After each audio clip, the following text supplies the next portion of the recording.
Yo, what is up? What is up, guys? Hope everyone's having a fantastic day. Day 8 of Eagles trading camp with a pretty much a preseason game this week. So yeah, we're ready to go. Ready to go. Sorry, I took a little bit longer on the intro because I had to take my uric acid pills that I forgot to take this morning. So I want to jump up, grab those, take those quick, so I don't mess up myself. But I hope everyone's doing well. So we're on the 8th day. We're officially past a week of Eagles trade camp.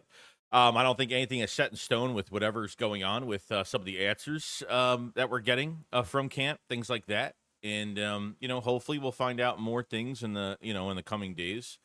This is really the week for me that I think some players should really start picking up a little bit. Once we get into joint practice with the Browns, then we get into these preseason games, like things should really start to move a little bit. I think by late this week, we should be, I don't know, starting to have some assumptions of what's really going on. You know what I mean? So we need to figure that out. Let me talk to everybody in the chat. We got KGK. What's going on, buddy? Billy Special 209. What's going on, bud? MJ. What's going on, buddy? Jimbo, what's going on? Addison Hoover, what's going on? Good morning to you as well, Jimbo. We got Fred, Henspeter. I don't know if I can say that right. Morning, Brigade. What's going on, Fred? Yeah, so I mean, the last couple of days, we've been hearing about, the Cowboys got issues with Micah Parsons. The Terry McLaurin, asking for a trade, and I think potentially, I think the Cowboys are going to end up re-signing Micah Parsons anyway, and I think the Terry McLaurin situation will be fine.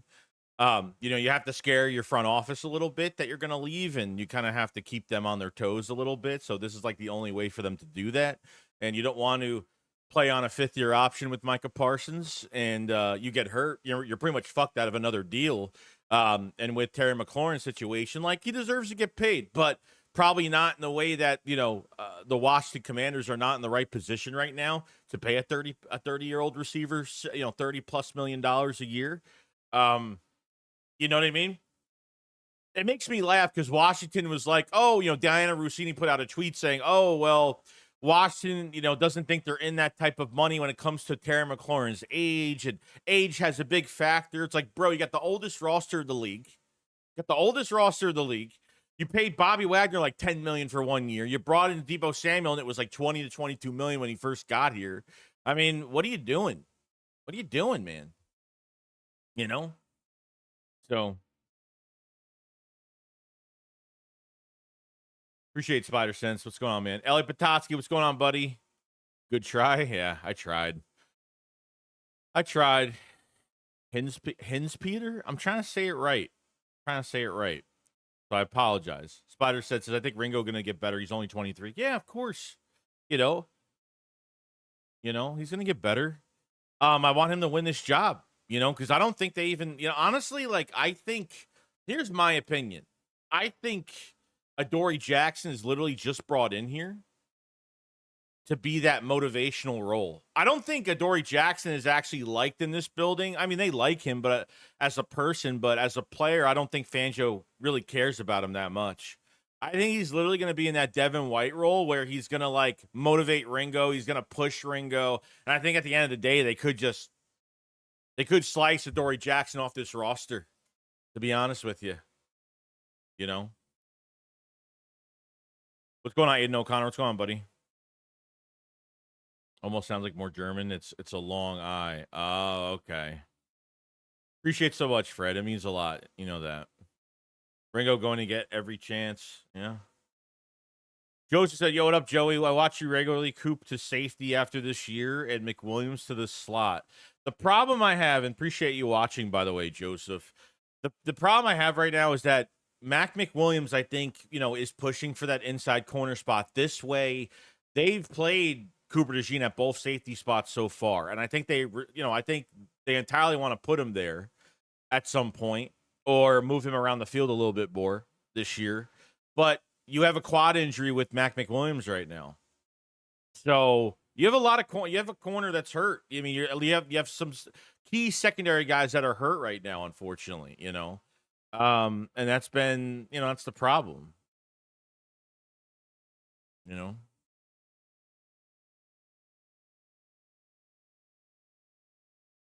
That is the problem.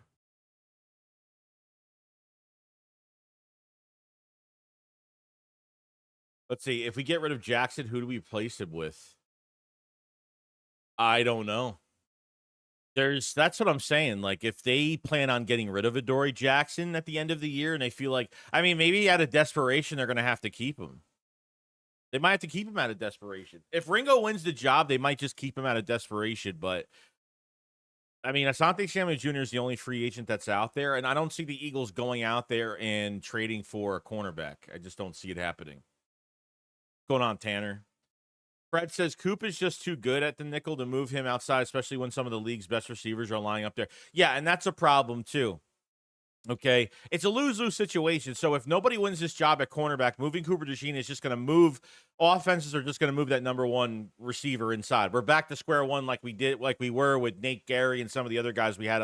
I mean, but the good thing is we do actually have linebackers, but you need that inside corner spot figured out. You know, you need it figured out.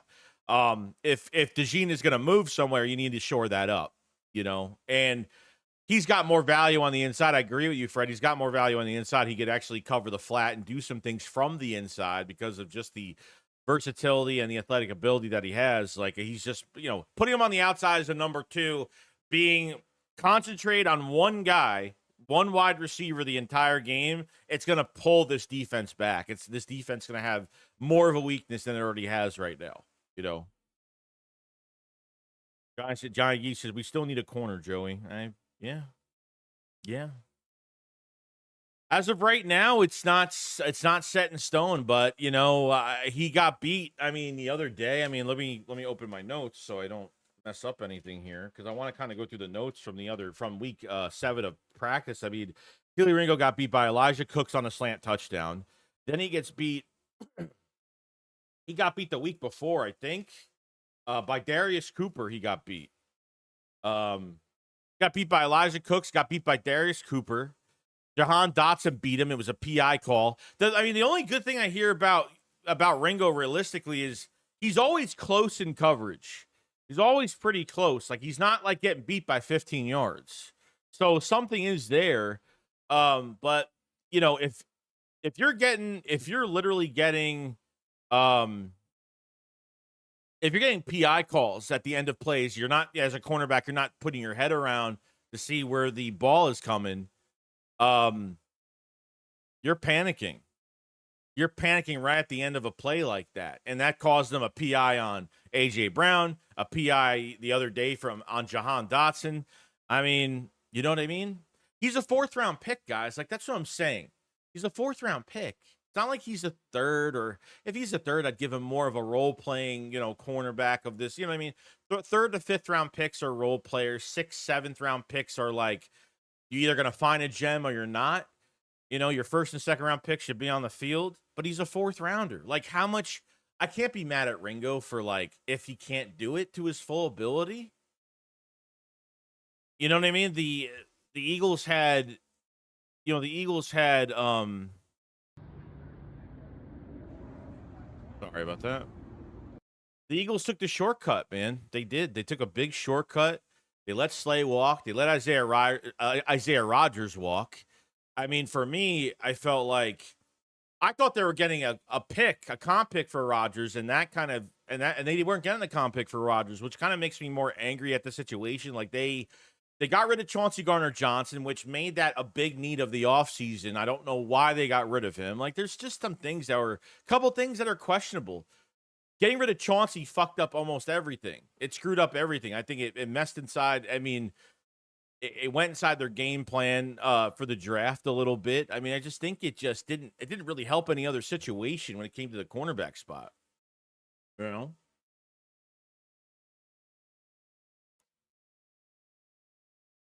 I think we bring in Asante Samuel Jr. after the first preseason game. Yeah, I mean, potentially, but I mean, I don't think putting a Band-Aid on it is going to help. I mean, I don't know if he could still play, to be honest with you. He's coming off a surgery Asante Samuel Jr. is coming off a surgery from a stinger injury he had. You know what I mean? Like, I mean, he might be in shape, ready to go. I mean, I just don't know, man. I don't know if that's where they have to go. I think they still have to wait a little bit. I think another week of training camp, after the first preseason game is really going to show us a good amount. Like, is he winning some of his matches? You know, I don't want a cornerback who needs safety help. Yeah, it's unfortunate, bro, but it might be the case this year. It might be the case this year because, having Slay and Quinyon Mitchell here were great because they never had to switch sides. They never had to shadow the number one guy, never had to shadow a number one receiver, but they kind of have to do that this year, unfortunately, you know?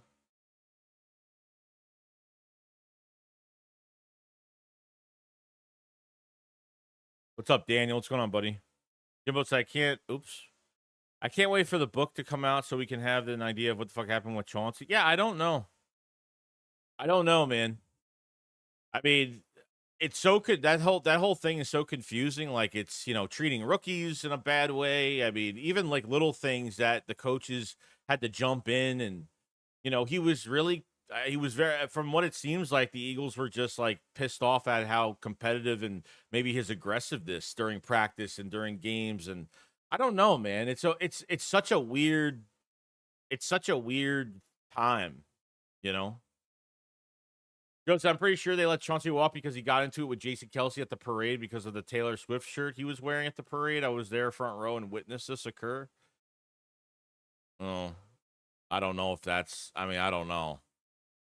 I've never even heard of that. Never heard it once.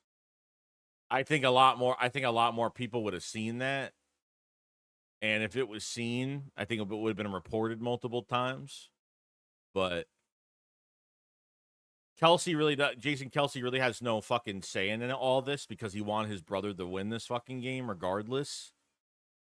So we're going to hear from Kevin Patullo today, which is good. We didn't hear from Nick on Friday because of he was sick that day. So I don't think he talked about anything, to be honest with you.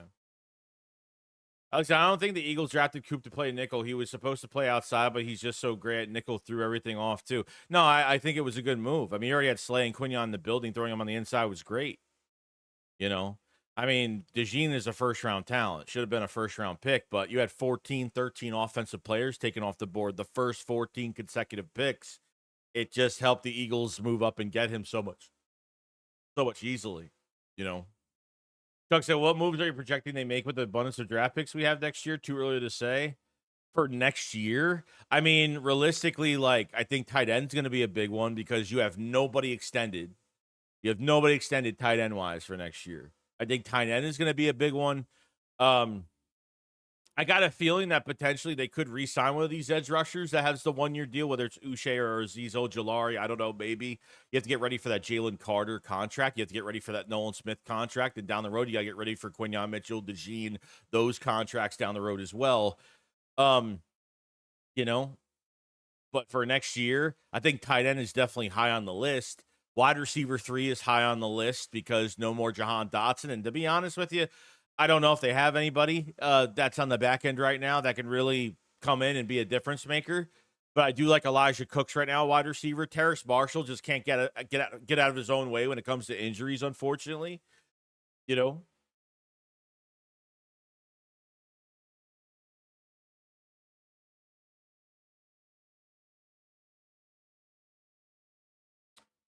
Daniel Sands, I believe Q fell to 22. It's crazy, bro.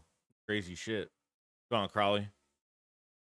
Mouse, I heard he did something in front of the owner at the parade. That was the end of. I mean, I don't know. Nothing was. There wasn't any concrete report. There was no concrete report of what actually happened.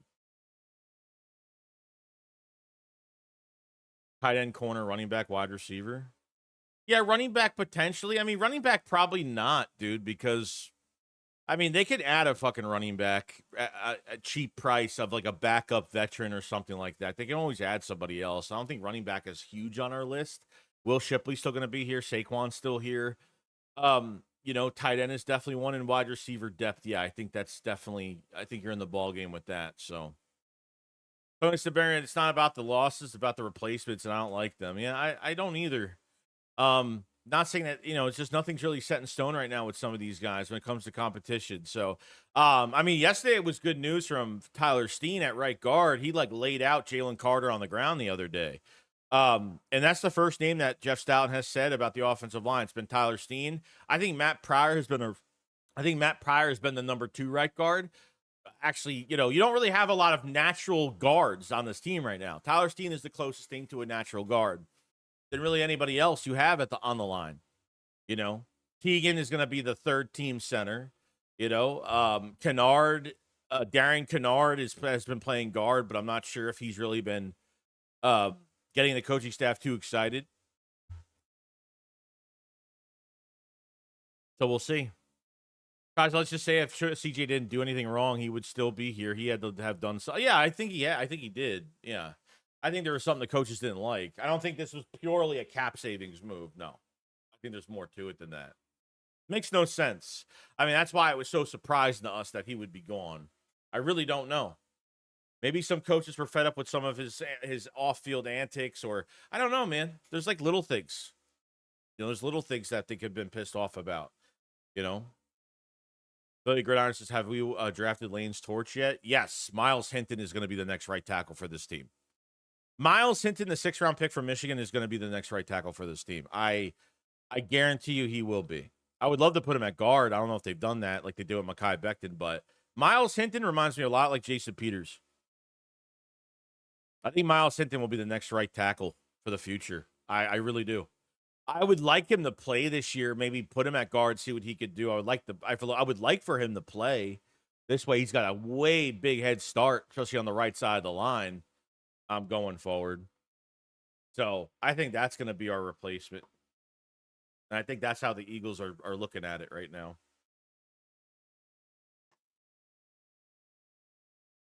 Oh, wait, I totally forgot about Hinton. Didn't they say he was a first-round talent, just came out a year early? Yeah, I think he did come out a year early. I mean, he should have been a day 2 pick, probably. If it was real time, sure.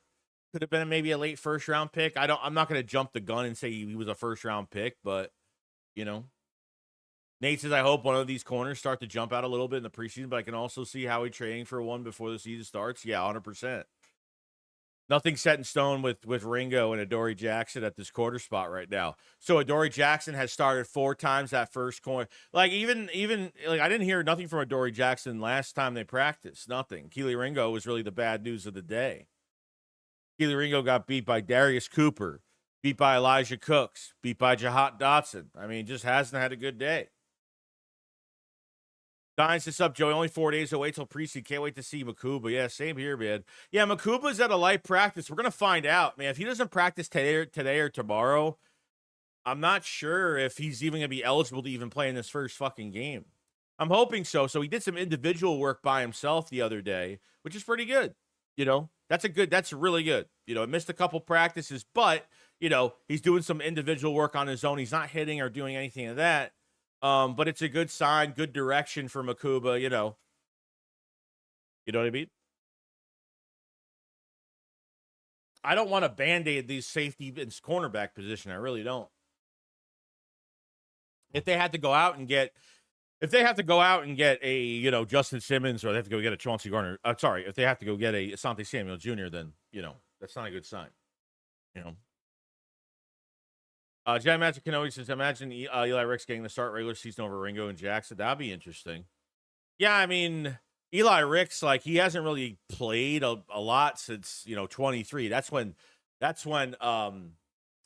he's trying to remember the names. I know Avonte Maddox was hurt in the 23 season. Avonte Maddox was hurt on the inside. Zach McPherson had the ACL injury. Remember, we were kind of rotating outside corners on that inside throughout every fucking game. And Rick's had a couple good games. The one against Miami at home where he, kind of took Tyreek Hill to town that year, which was good, because I think he's more of a press corner. He didn't give up a touchdown for Alabama the year prior to being undrafted by the Eagles. So he kind of had to kind of rebuild himself all over again coming into Eagles camp and proving himself once again. So he started a couple days ago in the inside corner spot, and if McWilliams isn't practicing, Eli Ricks can take that inside spot, get more work there. And he had a pick on Jalen Hurts one time. It was overthrown to Dallas Goedert across the middle and got the pick. So, I've always liked Eli Ricks. I just think, maybe he has too much competition in front of him right now. I mean, but he's been here a lot longer than a lot of these other guys. Other than Adoree Jackson, he's been here pretty much longer than everybody else. Page Wise, do you think Vic's scheme would be hard for new players to adjust to right before the season? I don't want to trade for a cornerback to be like Uche going to the Chiefs and playing catch up. Yeah, I mean, it is going to be tough. I mean, we know that Jahan Dotson had an issue. He was playing catch up all fucking year pretty much. And because Cooper DeJean was hurt last offseason, it took him like pretty much 4 or 5 weeks to be the full-time starter on the inside. They got him into games, but they didn't keep him there. You know? They didn't really keep him there. Nate says, do they practice with the Browns next week? I know they're our second preseason. Yes. They will practice next week. Yes. The 10th of August, they will have the open practice at the link as well. So Ricks might be ready. He's been here 4 years. Yeah, I mean, look, he's been here the longest, but doesn't mean he's going to be more ready than all of them. Because you got to think about it too. Ricks is learning a new scheme too, since 24. So Ricks is learning it. Ricks is brand new to the scheme. 23, Sidney Brown got a lot more snaps. Ricks got a lot more snaps. Those guys got snaps because of injuries or, things like that. So we got 146 in the chat. Make sure you subscribe channel, like the stream. Appreciate it so much. If you haven't subscribed, definitely hit the subscribe button. We'll be hearing from Kevin Patullo in a few minutes, and we'll be ready to go. I might have to do this shit again because sometimes it just happens.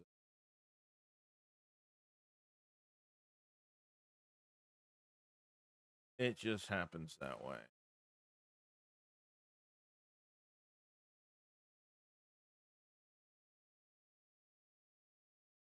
Stone RZ says, Zach McPherson. No, he's been gone. No, he's been gone a while.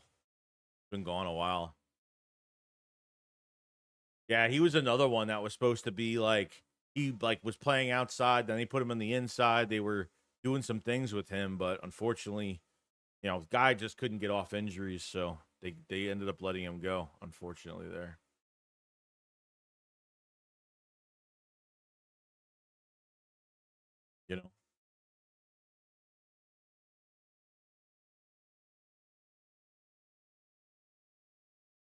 Nothing. We're just getting ready for Kevin Patullo's press conference, and then practice starts at 10 o'clock. So that's the way that's going. But guys that had really good days, I think Ojomo's been really good at camp. I think Jordan Davis has been good at camp. Small Munden. I think the whole linebacker core has been fucking amazing. Amazing. Trotter Jr., amazing. Small Munden, even being sick for a couple of days, amazing. Even in coverage, Saquon Barkley, wheel route, 30-plus yard pass, and Small Munden knocks it right out. I mean, just amazing from these linebackers. Jahad Campbell being just an apex predator hunting you down on the field. He's been great. He's been fucking awesome. Oh, Small Munden.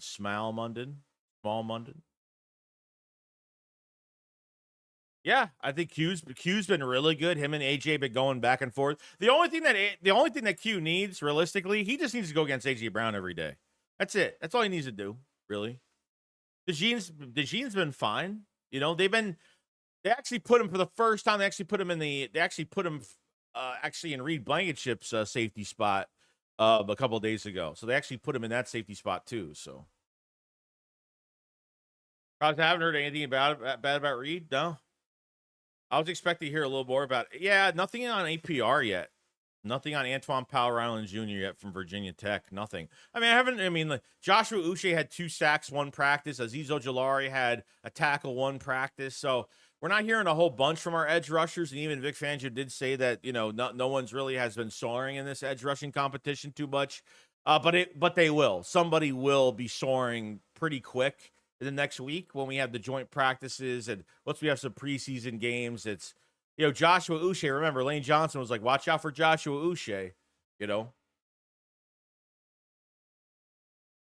KDK's prediction for today is Ringo gets beat by Anias and Big Don. Yeah. I really fucking hope not, bro. Nolan Smith concussion. Looks like he's returning to practice today. He's in shoulder pads. Nice. That's good. Zach Bond is out again today with a back injury. 4th practice missed for Zach Bond. Okay. Nolan Smith back from concussion. Zach Bond is out. I mean, he's got a back contusion. He's got a fucking bruise on his back. So must have got hit pretty hard one day.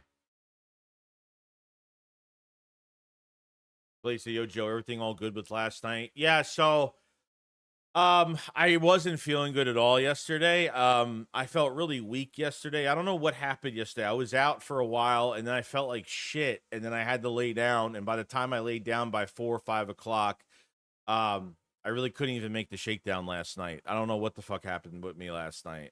I couldn't even keep my eyes open. My body felt like shit yesterday, and this is why I wasn't in the shakedown with 500 the other day. So I apologized to him the other night because I felt really bad, and there was so much shit to talk about the other day. So this is why I wasn't at the practice, and sorry, I wasn't at the practice at the the shakedown last night, and that's pretty much what happened. You know, it happens. It happens. Not like it. I felt like shit all day yesterday. I don't know why, but no, I'm not worried about Bond either, bro. Giving all these other guys. I mean, it's great because then like you get to play these other guys. You get to play the young guys and let them just, flourish at Eagles camp. Why not?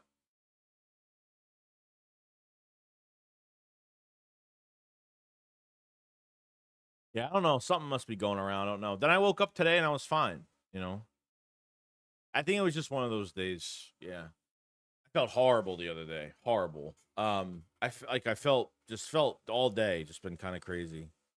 PHY's the Devontae and Bond injuries are more precautionary, right? Making sure they get fully good before they come back. Yeah, I mean Devontae Smith being out is all precautionary with his back. So James said, praying for you get better. I appreciate James. Yeah, I think I'm all right now. I think I'm good now. I'm good. I think I'm okay right now. I think we're getting there.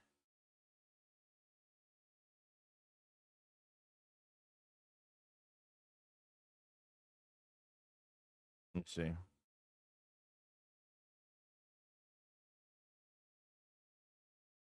All right. Should be hearing from Kevin Patullo in a minute. In a minute at least. So Nolan Smith being back is good. I mean, I don't get what these concussions in camp. He had a concussion and he was back in 2 days. Kind of weird, you know, with these concussions you get during camp. It's almost like there's more stricter rules when you get to the regular season. You get a concussion and you're out, a little bit longer. If that's how it goes.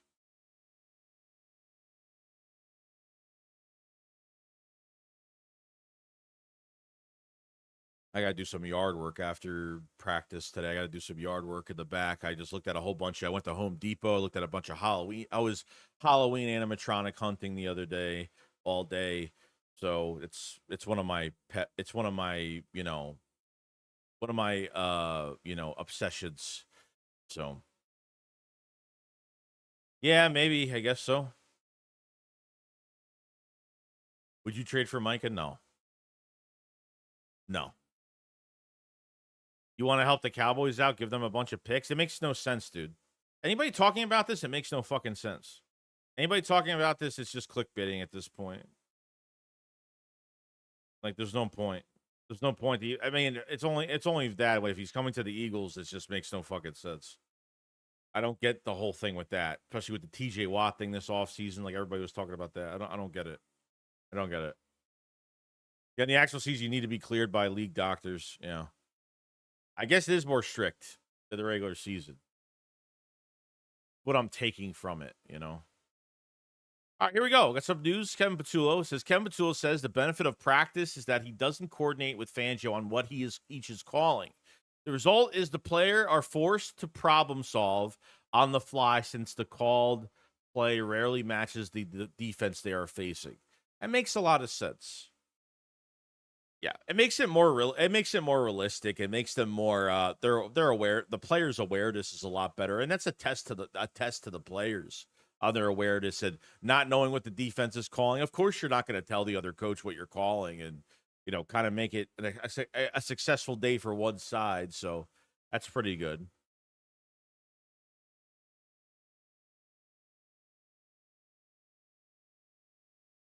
You know, some idiots want to. Yeah, I mean, I don't blame anybody. I don't like, I don't talk down anybody that wants Micah. But you're not paying him. You're not paying him, dude. Like, you're not paying a guy like that. You know, you're not paying nobody like that. Not with a contract like that. You're not doing that. You know what I mean? Definitely not doing that. Well, I'm excited. This week's gonna be nice because we have open practice. I mean, sorry, we have preseason this week, which is good. So, are we home or are we away this week? Are we home against the Bengals Thursday at 7:30 on Thursday? I think we're home. I could be wrong though. I just looked at it, so I don't know why I don't remember. Eagles Kevin Patullo says he likes how offense is coming together as we're putting them in a lot of stressful situations and testing them mentally and physically. That's good. That's good stuff.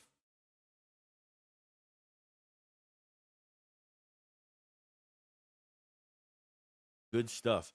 Well, I think the next big step after we find out who gets the jobs on some of these competitions is Kevin Patullo's going to have a lot of pressure on him. Been here 4 years, um, calling the plays from the sideline, and really strong connection with Jalen Hurts when it comes to their relationship, and you know.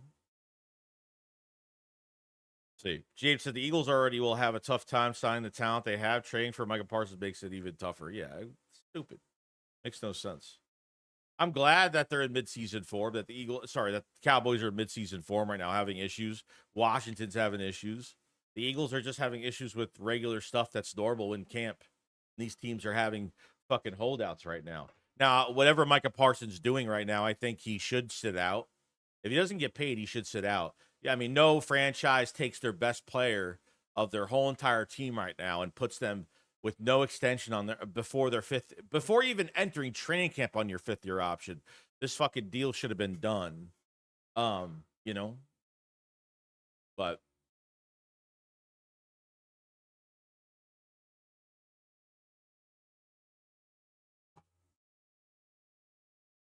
kind of crazy, bro. Kind of crazy.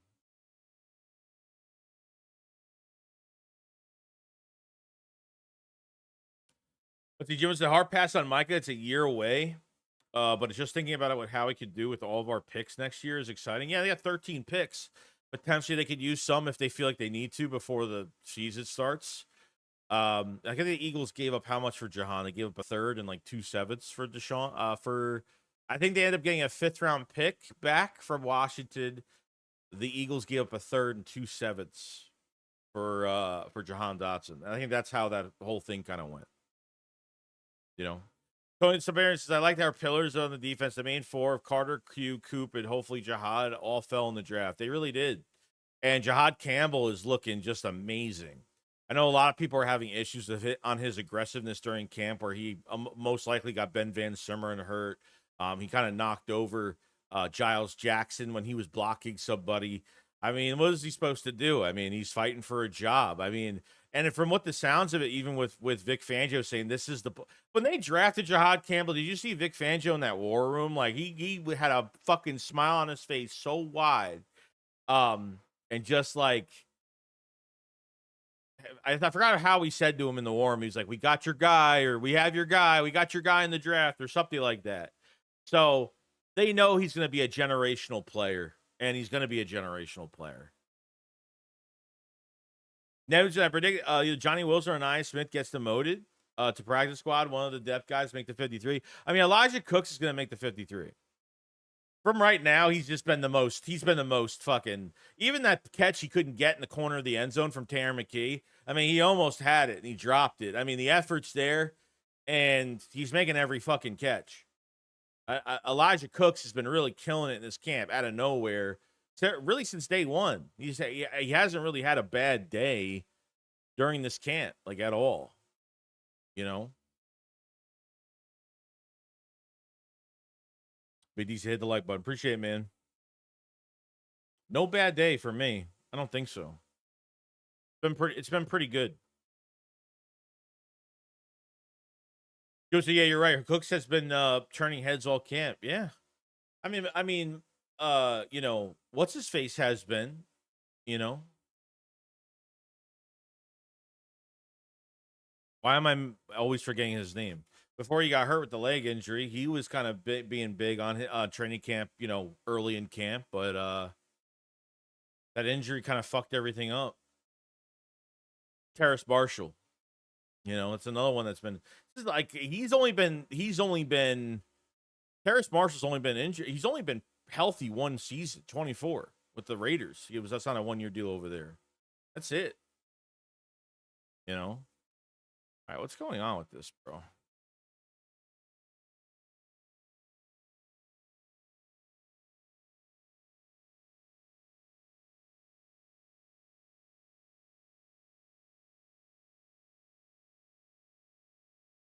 We got Anthony DeBono, one of the best on covering the Eagles. Obviously, he's fantastic. So the Eagles OC Kevin Patullo said it's been fun to watch when asked about the wide receiver battle. Patullo mentioned there are different types of wide receiver battling for spots in the preseason games. Joint practices will be crucial for their evaluations. I agree. I think it comes down to this first preseason game, the joint practice with the Browns in the second week. I think between this week and then next week, like these 2 weeks are crucial because of preseason and joint practices. So it should be interesting. Like I don't get some of you guys. Would you trade multiple first for 30-year-old Garrett, pay him, but wouldn't trade 2 late first for 26-year-old superstar in Micah? Because you got to pay him. I talked about the whole Garrett trade. Like that'd be great, but the amount of money he's gonna want was astronomical. You know, I didn't know it was gonna be $40 million a year, but 30 plus million, sure. Edge rushers are getting expensive, but for B, nah. For the ground side, I said once, he'll say it again. Joey Chicks, when Jihad hits the field, Dean will never see it again. He might not. He really might not. Says Martin Franks, Patullo says Kenyon Green is staying at left guard, at least for now. So right guard job is pretty much Tyler Steen's to lose. Interesting. Well, right guard has been, Tyler Steen has been in, he's got to stay healthy though. You know, he's got to stay healthy, but it seems like Tyler Steen is in prime position for that right guard spot. And Kenyon Green looks like they're keeping him at the left guard spot, you know, behind it for some depth purpose. So that's good. It's a former first round pick. You know, so we'll see how it goes.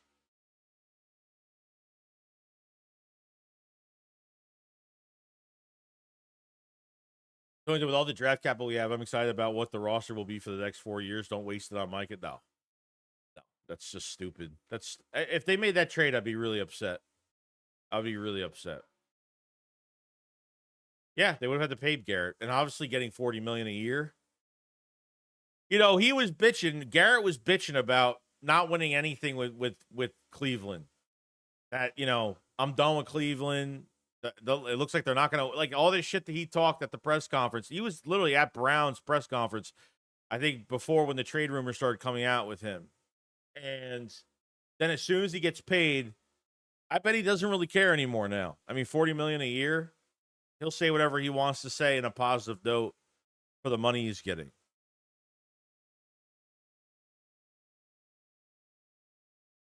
All right, so it says Devontae Smith is back in pads, prepared to return after missing 4 practices with back tightness. Nice. Okay, so he's slowly coming back, which is good. God said if we want Micah or Garrett, we will need to get one through the draft. Yeah, well, pretty much. But I'm excited for Nolan Smith. I think Jalen Hunt's going to have a really big year this year. You know, I think Joshua Uche might have a big year this year. Azeez Ojulari, he stays healthy, makes it through this camp, and plays pretty good. He could have a big year this year. You know, Antoine Powell, Ryland Jr., 16 sacks last year, 24, 25 and a half the last couple years. And he's another guy that fell in the draft to the 6th, 7th round because, you know, his arms aren't that long. I mean, the Eagles picked him. So he's got a chip on his shoulder. There's a lot going on with this defensive line. I think they're great. Morrow Jomo's been doing good. Thomas Booker, haven't heard enough of him. But Ty Robinson, there's been no news. After a week straight, there's been no news on Ty Robinson at all. Ty Robinson has been kind of disappeared, to be honest with you.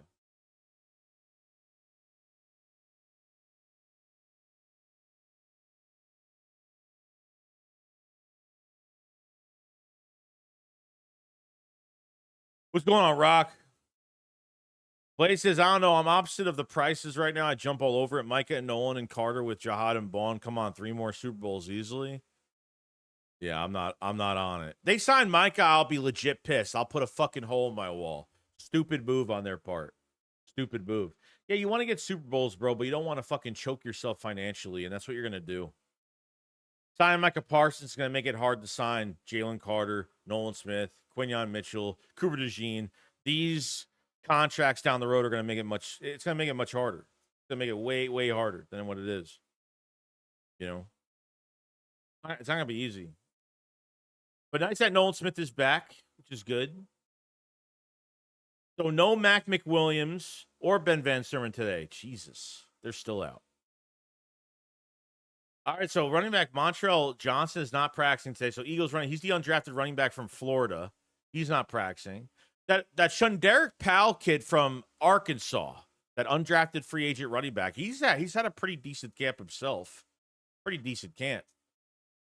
Nice little gear of speed when he gets vertical, when he gets in the straight line speed. Let's see, Ty Robinson's being flashing, but not for good reason. Sally, go Burrs, Joey, your channel raw. I appreciate so much, M9. Appreciate it, man. Blake says Q and Coop is 3 years away. I mean, realistically, it's 2 years away because you need to get him a contract after 2 years. So it may seem far away now, but it's not going to be that far away. 3 years is not far away. It may seem like it is, but it's not really going to be. You know, Quignon's got the 5th-year option, but you know we know DeJean doesn't have that 5th-year option. He's a 2nd-round pick. So in 2 years, they got to figure out the extensions. So 3 years, more 2 years, and it will come really fucking quick, really fast. Miguel says, we need a cornerback too. Parsons, leave him alone. We need to package some draft capital and get a cornerback. Ringo sucks. I don't understand the infatuation with him. Oh, look, he didn't play. He's new to the scheme. He didn't play any cornerback last year. I mean, don't blame Ringo. Blame the front office for that. The front office is really the biggest blame. So Devontae Smith is back, which is good. So that's the news that's coming out.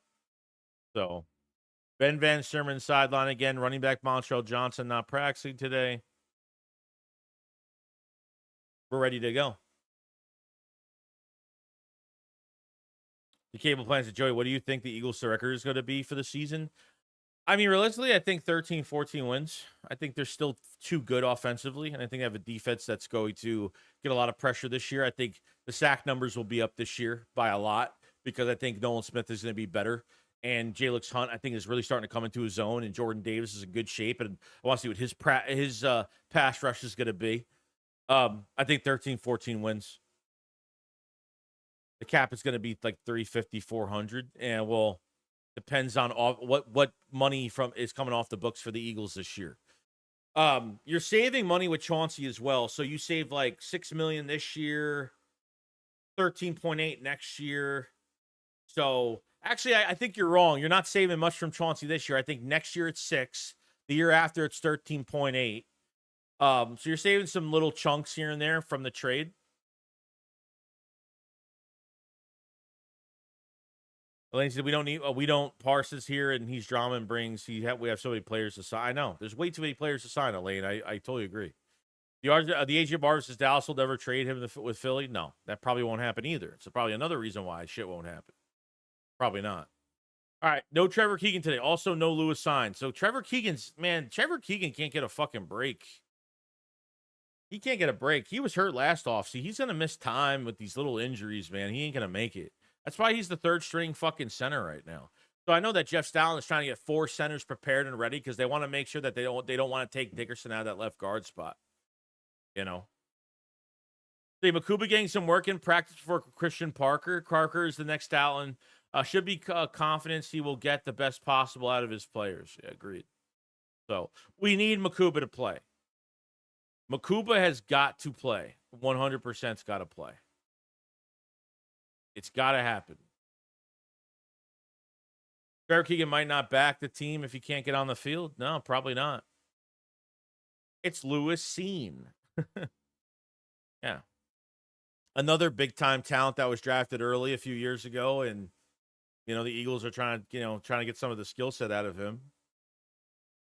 So injury report doesn't look bad, but most importantly, at Devontae Smith slowly coming back, you have Nolan Smith back. He needs to start playing. He needs to start practicing. And you obviously have Makuba now that really needs to be in this preseason game this week. He's got to be in this preseason game this week. So, but Terrace Marshall missing his third practice with the knee injury. Another one, bro. Can't stay out of his own way with injuries. He can't stay out of his own way. He can never stay out of his own way. I don't get it, bro. I really don't get it.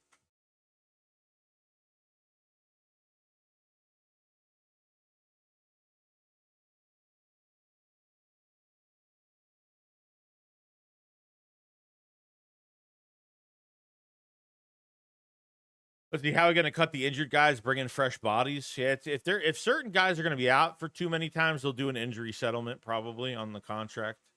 But so how much would Micah contract nuke the offense? Everyone is signed until 2029 and the offense doesn't make sense? No.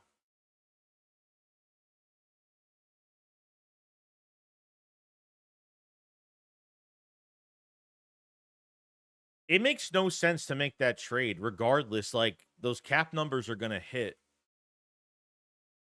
The cap number for Micah is going to hit with other cap numbers on this team right now. It's not going to work out. I don't know why guys are I don't know why people are pushing for this trade. I don't get it. I don't get why Eagle fans even want to push for this. Makes no sense to me. Eagles desperate Nolan Smith is back in pads, prepared to practice after missing 3 practices with concussion. So he's back. We know this. Cowboys saw the Micah situation coming, and they have 8 defensive ends on their roster. They're calling Micah's bluff. Yeah, of course they are. Yeah, we're getting some players back, sure, but surely, yeah. Yeah, Marshall, I mean, if he's out like another week with this knee injury, he's done. It's over. I won't even be talking about him anymore. No point. The Cowboys are going to sign Micah. Jerry Jones always does this. McLaurin is the one I could see leaving. I think both of them will get re-signed at some point. You got to give the front office a little bit of pressure. That keep them on their heels a little bit, Got to keep them on their heels a little bit.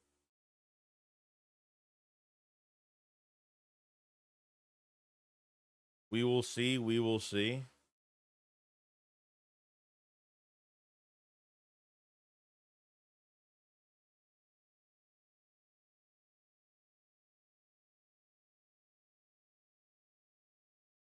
I bet Micah caves it takes money, but I hope he stands on business and forces out. He might. He might. I wouldn't play another snap for the Cowboys unless you have. Just think of it. He plays on this 5th-year option. He decides, I'm just going to play whatever, and he gets injured. He's fucked. He's done. And the Washington Commanders are worried about age preference when it comes to Terry McLaurin signing. Like, what the fuck, dude? You're the oldest roster this year, and you're worried about age? I don't get that. Why even trade for Deebo Samuel between $20 to $22 million left on his contract the next couple years? I mean, it makes no sense. Makes absolutely no sense. But the number one thing today is seeing cornerback play. Is really cornerback play. And I want to see Sidney Brown make some plays too. Safety and corners, it's just whatever. I'm kind of, we'll see. Place I think he stays in Dallas. I think he does. I think he will. I mean, Jerry Jones came out with a statement today saying that for Cowboy fans to stay calm. I think they're going to end up signing him, but they just got to work out the number. So I said, did you see Campbell knock out Ben Van Simmer now? He hasn't practiced over since they said Campbell hit him. No, he hasn't. That's the main reason why. Next, I like Dean from TB. What's his? I don't know, actually. At safety? I don't know. We talked about him a few years ago, I remember. Yeah, I think he's still on a hefty contract right now. Yeah. I knew he ended up getting a contract. And that's it, Joey. Let's say hypothetically, this is the week one. This is week one, and we play the Cowgirls. We, the current roster, both teams have. Who do you think will win, and by how much the Eagles will embarrass the Cowgirls? Because the Eagles are not playing many guys in preseason, I think they only win by a couple scores. Like I think it will be like a couple score type game. Um, I don't think it's going to be by a wide margin because the Eagles are going to have to knock the rust off week 1 to week 3 to week 4. Your beginning schedule fucking sucks. Besides the Cowboys, I think they should beat by a couple scores. I mean, you got a tough schedule ahead. Those 4 playoff teams you have to face, plus Denver, KC. You got some tough matchups there right in the beginning where the Eagles are really trying to knock off rust and trying to figure themselves out. And hopefully that really doesn't screw us in the beginning of the season. I think that's really the big meat and potatoes of your fucking schedule, to be honest. That beginning of the season is like your hardest schedule, to be honest. Hardest part of the schedule. Weeks 2 to 4. So how is Dallas players always claiming they just want a contract to stay in Dallas, but then when their deal is out, it's a record-breaking deal. I don't know. Miguel said Dean signed a 4-year, $52 million, 23. Who's injured?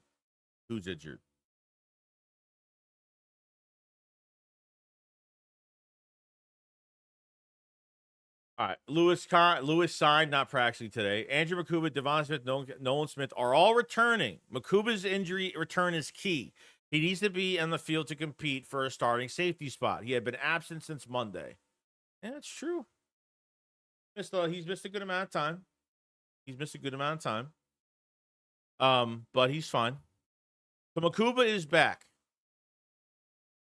Yeah, thank God. Thank God is right. Joe says, love Christian Parker. Hopefully we can keep him another season. Yeah, he's going to be a DC next year. Unfortunately, I think he's going to be a DC somewhere else. I thought we were going to lose him this year, to be honest with you. I thought we were going to lose him. The most important coaches is Clint Hurt, defensive line coach, Bobby King with the linebackers. He's been amazing.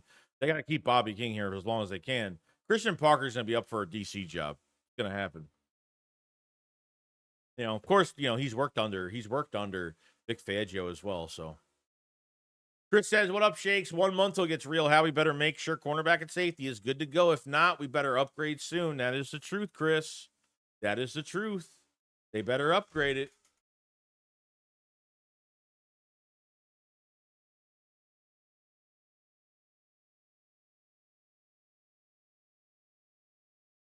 Okay, Anthony Parrott, the super chat. Thank you so much, man. It says Dallas so stupid. Between the Dak, CD, and now Micah contracts, they lose up to $20 million. They could have used towards salary cap. Yeah, I mean, and then they got to figure out who they're going to. I mean, Deron Bland apparently is going to get a big contract. Like Trevon Diggs, I don't know how much money he has left on his deal or how many years he has left, but Deron Bland, I think they're going to re-sign soon. There's been rumors on that. They just signed Ferguson long term.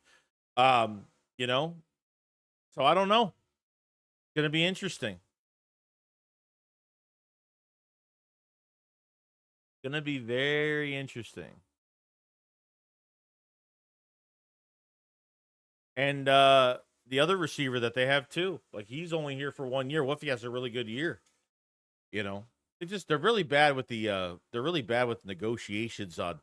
I mean, not really bad on negotiations, but they're just horrible on, kind of tracking their cap space when it comes to when it comes to multiple years. Yeah, I mean, Deron Bland technically has been like the best corner at their camp, to be honest. Been like the best corner at their camp. And he hasn't been doing well at all. AJ Brown not on the field for stretch. Okay. There were some rumors that AJ Brown might be like hurt right now or something because they took him out of the offense indefinitely yesterday or 2 days ago. I'm not really sure.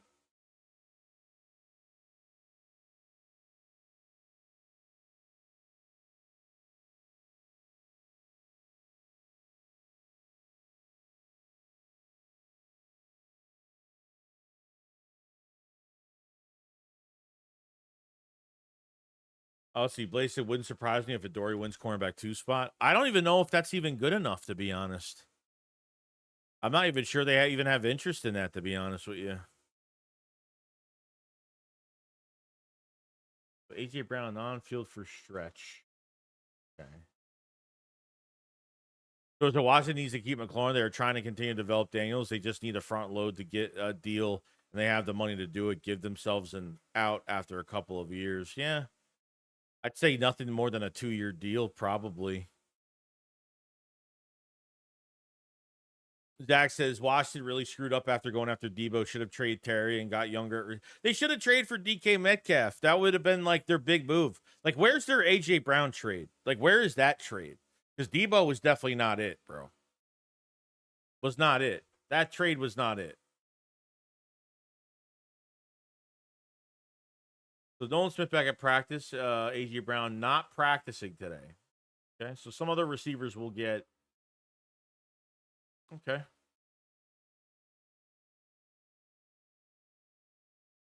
M9 said, Joey, hear me out. Let's have a Coach Sirianni go bald for the first 4 games to get the Birds a Baldiani power up. After that, he could let his hair grow back. It's worked before.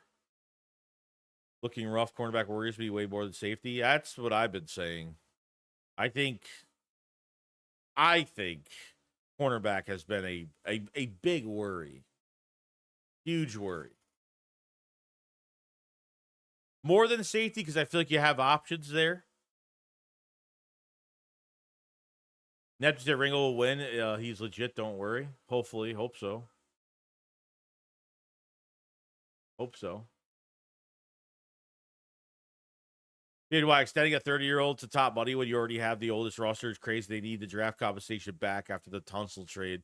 Yeah, they gave up way too much for him, too. They're not good at trades, bro.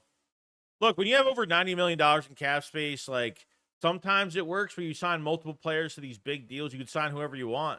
It's a signing frenzy to do whatever the fuck you want. But now, like, after one more year, you're going to have to figure out Jaden Daniels' contract. And right now, they don't have the roster. They don't have the roster when they give Jaden Daniels this big-time fucking money they're going to give him. You know what I mean? They have nothing that goes all in on a season when they have nothing set in stone right now for the next few years. Offensively, when it comes to big weapons, like, not really. You know? We'll see what this AJ Brown injury is going to be, too.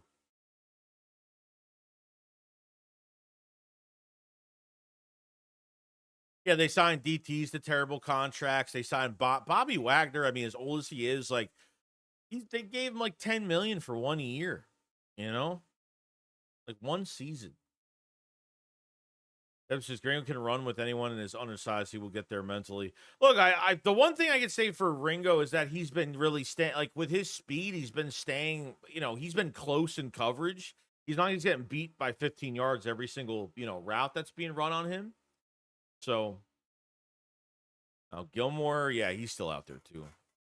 I feel Ringo would be just fine, needs more reps. Cameron says Ringo is a safety, he would be better there. Yeah, well, they're not going to put him there. Probably not. But whoever's our number 2 cornerback as well, find out at the legit week 1 because Dallas is definitely going to test them. Oh, 100%. 100%. We will find out. 2 receivers, you got to worry about that first, you know.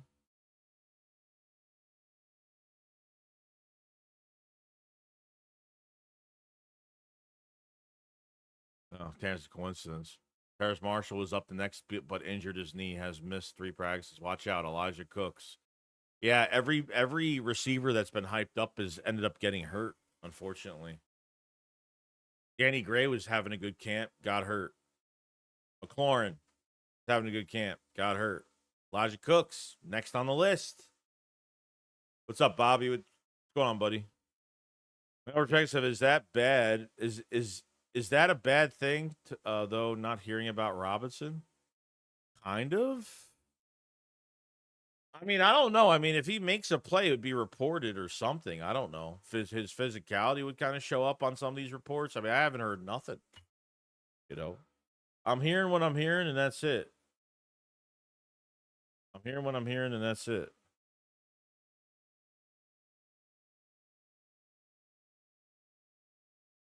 So, Saquon Barkley practice. Barkley as practice begins. Cool. Sweet, sweet. I wonder why AJ's not practicing today. I don't know. Wonder why he's not. Miguel said we can't lower the bar for CBS. Being closed in coverage isn't good enough. You can get beat by 2 yards in the end zone on a fader out. No, I mean, I get it. Like, I'm not making it like I'm saying he's been close at camp, but in the regular season, that's not going to matter. Almost coverage, almost being there is still getting beat. Almost being there is getting beat. Doesn't really matter, you know. Mark Holmes says the Cowboys are a deep threat passing team this season, so it'll be great test week 1. Yeah, they're going to have to go deep because they're not going to be able to do anything else because Dak's not going to have time. If they're going to even have time to throw the ball deep, they got no running backs that take the pressure off fucking Dak Prescott. They got their offensive line's got injuries. It was already a mess going into the season regardless. Like, I think offensively, they're not looking great because I don't think there's anything that can take the pressure off Dak. And if you're going to have to throw deep, if you have to rely on your offense to throw deep every fucking time and make Dak throw over 30, 40 times in a game, he's not going to win the game. I mean, those picks are coming. You can't have Dak throw over 40 times, over 38 times. Not really. Oh, a vet day off? That's fine. Yeah. They worked the fuck out of him the other day. Yeah, I know that like 2 days ago they worked the shit out of him the other day. So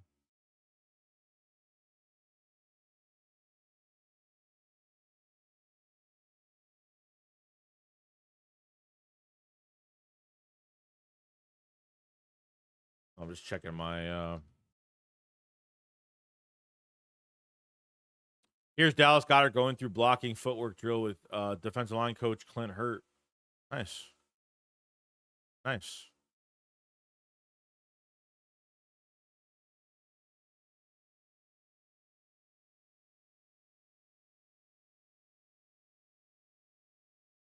Did I hear that Ty Robinson had a good day last practice? He might have. I mean, I didn't see any reports out here when I was streaming, so.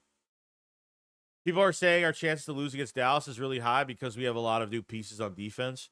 I don't think that's the case. I think the only reason why we lose that game, if that's the case, is that we just are trying to knock the rust off. We make some mistakes. I mean, that's really it. Or if we have an injury problem going into that week, or we haven't found the starting cornerback at CB2, or it hasn't looked great, at starting safety, opposite of Reed Blankenship. That's like the only time realistically for me where they're going to be unprepared. The first few weeks, they always look they might look a little ugly. It might be the case. I don't want them to look ugly. But we'll see. We'll see how it goes, Got 202 in the chat. Make sure you subscribe to the channel, like the stream. Thank you so much for joining up today. Become a member if you guys haven't either. We have some new badges. We're going to have some more badges the next couple weeks. We're fixing some stuff around the house, and we got some chat emojis as well. They'll be coming out soon, so we'll be ready to go. As long as Jerry has a pulse to the Cowboys' offense, will stay impotent. That's true. As long as the Jones family is still around, the Cowboys aren't going anywhere. That's just the truth because you have a fucking guy that's senile in his own age in his 80s right now. That is the GM. That's the head coach. That's pretty much everything. Too much control, Dak will be an interception machine in that scenario. Yeah, most likely. Yeah. Rally says, Bory Joey, what did I miss? We're just going over practice so far. I mean, practice has started, but we haven't gotten to the group stuff yet, so we're there. So they're saying Pick is going to have 200 yards. Who, Pickett's? I think Pickens will have I don't know. I mean, Pickens got to get paid after this year too. It's almost like they're renting Pickens this year. They're not going to pay. They can't pay Pickens and pay fucking Micah Parsons. Might have a good year. This is probably their best tandem at wide receiver in a while, to be honest. Really, since Amari Cooper was there, But they have no running back. They have no running back. That's scary. That takes the edge off Dak Prescott. Simple as that. They got that Jadon Blue from Texas. I really liked him, but not as the number one running back. He's not. Miles Sanders, no. Who's the other guy? The other running back that's a low-risk, high-reward move. I know he was coming off an injury last year. Their offensive line's hurt right now. A couple offensive linemen are hurt. Tyler Guyton's going to be out 4 to 6 weeks. So they're already going to have a lot of issues that first week. So defensive line should have a pretty good fucking day. Bobby said our rushing attack is going to keep their offense off the field. Yeah, I agree. Pickens had the same agent as as Parsons. Damn, didn't know that. Oh yeah, I believe that, and it's not us being biased about it, but I think when it comes to cap and managing their cap space is one of the worst things that they could do. They don't have a GM right now. That's their GM is the Jones family is the GM. That's just the truth. You know what I mean? We got Jim Rice, 40-man member, brand new member, got the badge. Thank you for the support, my friend. Thank you so much. Beats the whole world, my friend. Beats the whole world and a lot more. Thank you so much. Thank you so much, Jim. Yeah, Eagles will drill working, get the ball out. Eagles put a huge emphasis on practice on creative turnovers. Nice. I don't think he's going to do anything against us, though. Webfoots has just got here. What's up, everyone? Going through practice, man. Same old shit. Dante Hunt says, yo, Shakes, any news on our special teams? Any improvements? Who's the kid from the Falcons? I know he's been doing kick returns. He did it, I think, a couple days ago. Punt return-wise, I don't know. I mean, I think we're going to have to wait till the first preseason game to figure out who they really have right at the beginning on punt return, kick return. Eagles wide receiver AJ Brown's to practice due to hamstring injury. Okay, so it is a hamstring. It's not a vet's day off. It's a hamstring injury. Okay. We got some Eagles warming up here. Looks like it's the linebackers. Look up mixture of linebackers and cornerbacks. Unless he's just, it's just cornerbacks there. It looks like, yeah. Avery Williams, yes. Avery Williams is the only way he's going to make the team is realistically it's going to be special teams. And they have him as a kick returner right now. So. Jim Rice says, miss you in 500 this summer. Keep up the good work. I appreciate so much, Jim. Yeah, we're back. Ready to go. Appreciate it. Give Ringo first 4 weeks. He needs to be tested. He's got to be tested. That's no doubt. All right, so it is a hamstring injury with A.J. Brown. So they are going to rest the shit out of him for a while. Deal said, I know it was covered already, but Eric Allen, Hall of Famer. Oh, yeah, dude. Just a great moment, man. Well, well-deserved and finally, right? Finally in there, which is good. I watched it online, the ceremony and stuff, which was great. And his speech was really awesome. So good for him, dude. Good for him. Major accomplishment and should have been done a while back.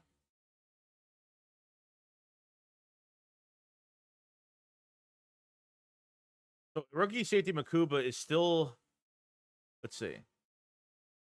Eagles rookie safety Makuba is still limited in his second practice from shoulder injury. Okay. So he's still limited today, but he's back. So that's good. Hopefully he can play on Thursday. And here's the injury report. Thanks, Tanner. I don't know why these aren't, like I said, I've been redoing the notification thing. I'll get to you, Bobby, in a second real quick. Will not practice for the Eagles. Zach Ball in the back. A.J. Brown hamstring. Lewis Sign hamstring. Montreal Johnson, the running back from Florida, hamstring. Terrace Marshall knee. Mac McWilliams quad. Ben Van Sumeren ankle. And then you have limited Jahad Campbell at the shoulder. Charlie Huglet is who the fuck is Charlie? Who is Charlie Huglet? I don't even know who that is. I'm just being honest. EJ Jenkins the tight end with the hamstring. Andrew Makuba shoulder. Devontae Smith back, and Nolan Smith concussion. So those guys are back. At a light, some lighter than others, and some light and doing a little bit more than Andrew Makuba and things like that. So, who is Charlie Huglet? Somebody search it up for the Eagles. Who is he? Yeah, Juergens is off the list, which is good. That's an awesome thing. Somebody just mentioned in the chat. But Bobby says with the super chat, go have a beer on me today, Joey. Go Bird. Thank you so much, man. I'm actually going to the Apple Cider House on the 13th of August. For the Jason Sweet Revenge, there's like a it's an Angry Orchard beer place that sells Angry Orchard everything, and we're gonna be doing that in another week, which is good. So appreciate so much, Bobby. Means a lot, man. Means a whole lot. I don't know why my super chats and subscribers showed up. I have to go into the. I think once my channel got banned and came back, I think it stopped my other stuff from. I have to fix that. What I've done. That's a long snapper, I think. Yeah, I never even heard of that guy. I've never even heard of that guy. So we're starting to get the report right now. Starting to get the report right now.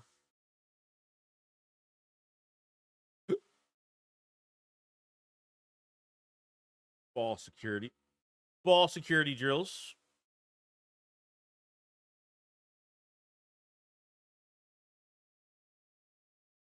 Sign stays in the tub. Bradley says, wow, lots of soft tissue injuries. Yeah. Dodge Clay says, hey, Joey, would you play Jihad Campbell Thursday? I don't know what the plan is for Jihad Campbell this week. I honestly don't know. I would put him in for like at least a series, something. Yeah, I kind of would. Charles Hughley is the long snapper. How the F did he get hurt? I don't know. Soft tissue. I'm not really sure. Soft tissue injury? Maybe. I don't know. Maybe. Trying to figure that out.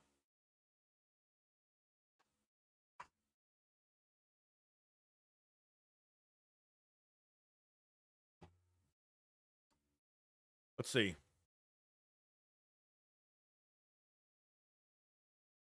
Call him Aquaman.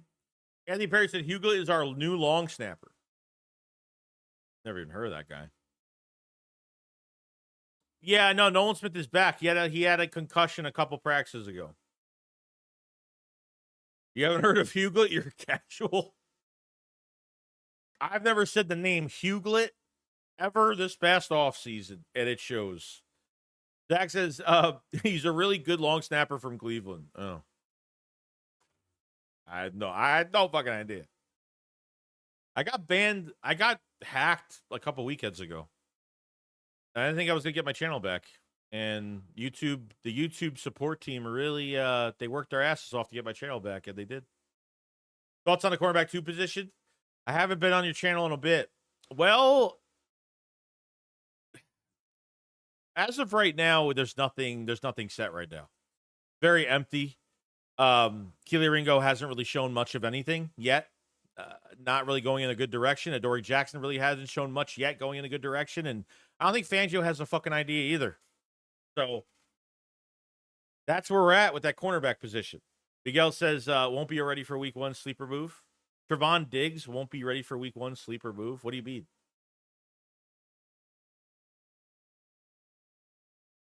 Diggs isn't hurt, is he? Yeah, something going on. I lost my wrench. Oh, you might. Yeah, I think when they took the channel away, when YouTube got the channel back, I think part of it was, part of it was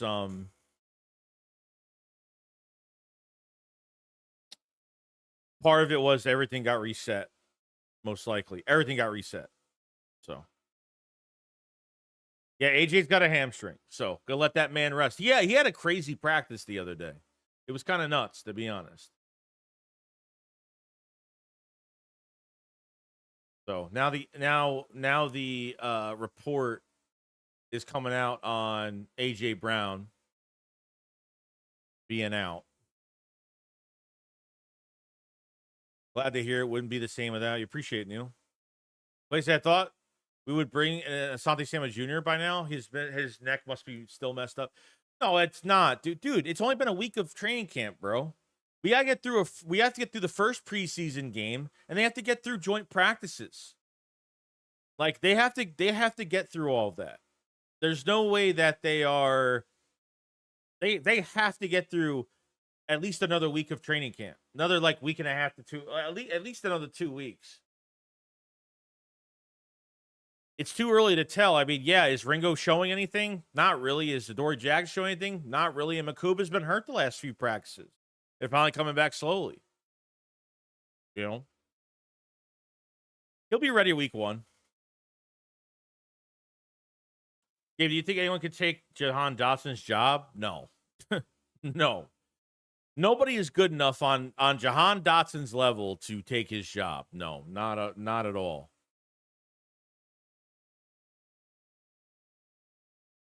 Katie McCoy is eligible for Hall of Fame for the first time in 26. Will he make it next year? Probably not. Probably not. Depending on who else is coming out. Web puts, yeah, damn, sorry to hear that happened to your channel. Hey, thanks, brother. Hit that like button, please. I appreciate so much, Web. I got your wrench back, though. But go get your badges and represent the Joey Shake 72 channel. Represent it. If you become a member, you get a really cool badge. We're adding more badges, and we're adding emojis, a shit ton of them before the season starts. I haven't had the chance. Somebody has made them for me. I haven't had a chance to put them in yet, but we'll see. Marshall is better than Terrace Marshall is better than Dotson? No. No. I don't think so. Hit the like. Appreciate it. Miguel says Diggs is hurt. Jerry's upset with him for missing time with the team. Oh, Trevon Diggs is hurt again? Really? Is he really hurt? Fuck, dude. That's crazy. No update yet. Gabe says, heard that Cook's dude, but could be this year's Paul Turner. I don't know. But Danny Gray was doing good, and then he got hurt. Terrace Marshall's doing good, then he got hurt. And then you have Elijah Cooks, the last man standing at depth at receiver right now. Because Anaya Smith hasn't done much either so far. But like I said, with a lot of these guys, it's coming down. Even Patullo just said in the press conference today for the wide receiver competition. Okay, especially for the back end at wide receiver. It's going to come down to preseason on Thursday, and it's going to come down to how they analyze in the joint practice with the Browns, which is probably not just at wide receiver. It's probably for corner. It's probably for a lot of other things. No, Danny Gray's, they waived him. He's gone. He's gone. They waived him. They signed that other guy, that Effetti, whatever his name is. That guy can't even pronounce his name. They waived Danny Gray. Danny Gray, they waived him unless he came back from waivers. He didn't get claimed on injury. So, Dub says, I think all that information is from when Diggs was hurt. I don't think he's hurt right now. He's recovering. No, Marshall can't stay healthy at all. Yeah, that guy. Yeah, Adeyemi. That Ife Ade. Yeah, it's a weird name. I can't say it. If you expect me to say that name perfectly, I don't know what to tell you.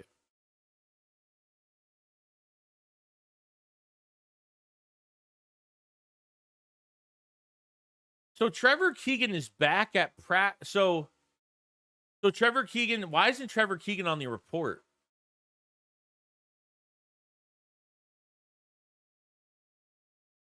Oh, he is on the report. Okay, so some people are just like adding it in. What to say? Because the Diggs had chronic tissue graft surgery on his left knee in January. The Cowboys docked Diggs' salary by $500,000, falling to meet the offseason requirements. Webb says, how are tight ends looking in camp, and who do you like in that position? It's really been Goddard's been amazing. The connection with Hurts and Goddard has been great during this offseason program. Calcaterra's been good in camp too. Other than that, Grayson, Kylan Grayson, and those two other guys that they have done nothing. I haven't heard nothing on those two other guys. To be honest with you, as long as they have two guys that are capable, and Calcaterra has a lot of starting experience, like Calcaterra is pretty good, you know. Avery Williams doing kick returns now. That's what's going on with them. Avery Williams doing a lot of kick returns. Stein said, glad we got McKee for preseason. Hopefully they let him air it out and see what we have in these receivers. Yeah. I mean, McKee now is the backup, so which is a great thing because we used to see McKee in the second half of these preseason games against worse talent. Now he's going to go against better talent defensively, which is good. I think we need to see that from him. I don't think Kyle McCord's had a great job. I don't think he's had a great camp so far. DTR, Dorian Thompson-Robinson, he's got a similar skill set to Jalen Hurts when it comes to his run, his running style.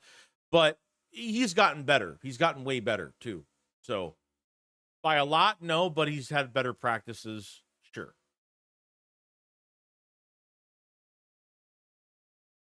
What about the guy for the Raiders who's blocking Bryant? Harrison Bryant? Nah. Have heard nothing. I'm not putting too much into those, and Kylan Granson and Bryant. I'm not putting too much into them, to be honest with you. Will they even carry 3 tight ends this year? I don't know. They'll have one on practice squad, a couple on practice squad, maybe, but As for like the active roster every week, I don't think they carry a third tight end. They might not this year. Last year, I think they did. The year before, I think maybe they did. They kept an extra DT last year. They kept like 6 DTs last year. So Devin Booker made the fucking roster last year. So Webb said, I really like McKee. What's going on, Webb? Sub shit, a lot of pressure on Dak Prescott because their backup quarterback looks pretty decent. I don't know who is their backup. Yeah, McKee. I think McKee's had a strong camp too. Yo, Tucky Neutron, what's going on, buddy? What's going on, buddy?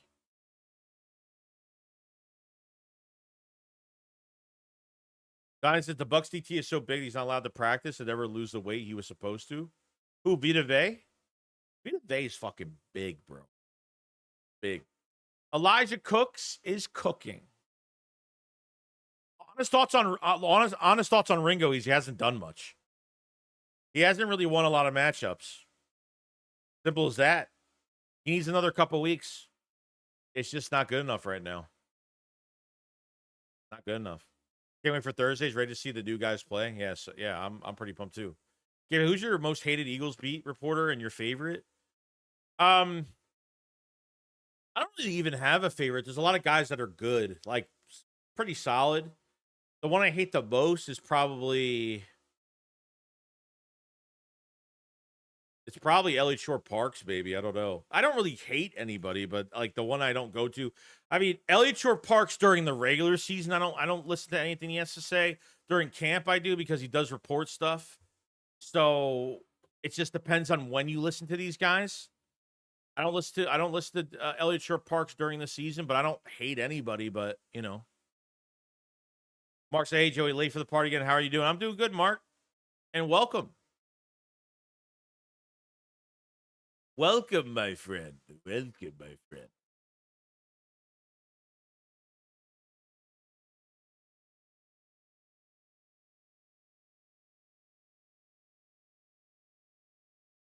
Okay, I'm just making sure, seeing what's going on.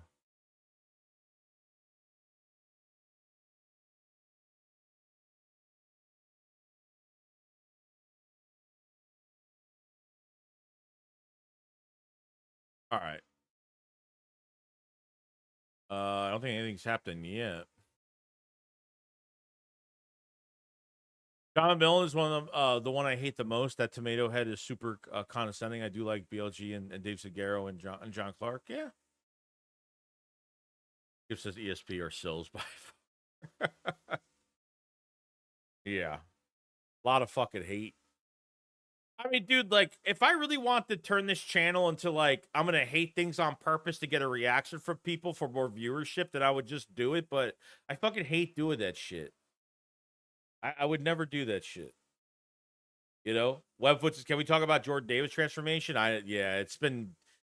He's had multiple sacks in this camp. He's looked very good athletically. I mean, I want to see what he looks like in this pass rush. I mean, 230 pounds, leaned up like a motherfucker. Really good. You know? OG Kush Goku, what's going on, buddy? Member for 28 months. Thank you so much. Says Go Birds. Thank you so much, man. Appreciate you. Anthony DeBone is awesome. He's great. He's awesome. He actually he's a really good reporter. He's good. I mean, I wish they gave him credentials to be at the practices because I think Anthony DeBone would do a really good job. He puts down like all the news and his theories, news on what's going on for the day, not just train camp, but during the season stuff. Anthony DeBone is like one of my favorite people. No doubt. No doubt. When it comes to news, like he clears up a lot of things that aren't reported too. So guys, the rookie Desmond Watson is over 400 pounds. The Bucks put him on a non-football injury. They said he was the push-tush stopper. Yeah, we got to play Tampa Bay, too. Those fucking few weeks are going to suck, dude, beginning of the season. Just think Jordan Davis ran 4.7 at 340 pounds. Now he's what, like 330? 330. No, he's 330 right now. He was 350 something, now 330. He lost like 25 to 27 pounds. And he says, fuck Sills, though. I know he is cool if I harm, but I just can't fuck with him. And I can't really either. So I can't. And you know what? I think it's childish that like there's got to be personal attacks. You know, I think that's just been shitty in that regard too. Can't even talk football anymore. Half of these guys, they're all like they just want to take personal attacks and they know they're wrong about something. And you know, let's see. Dory Jackson starts out cornerback. Jahad Campbell and Trotter at linebacker. Devontae Smith catches intermediate crosser. Nice, nice.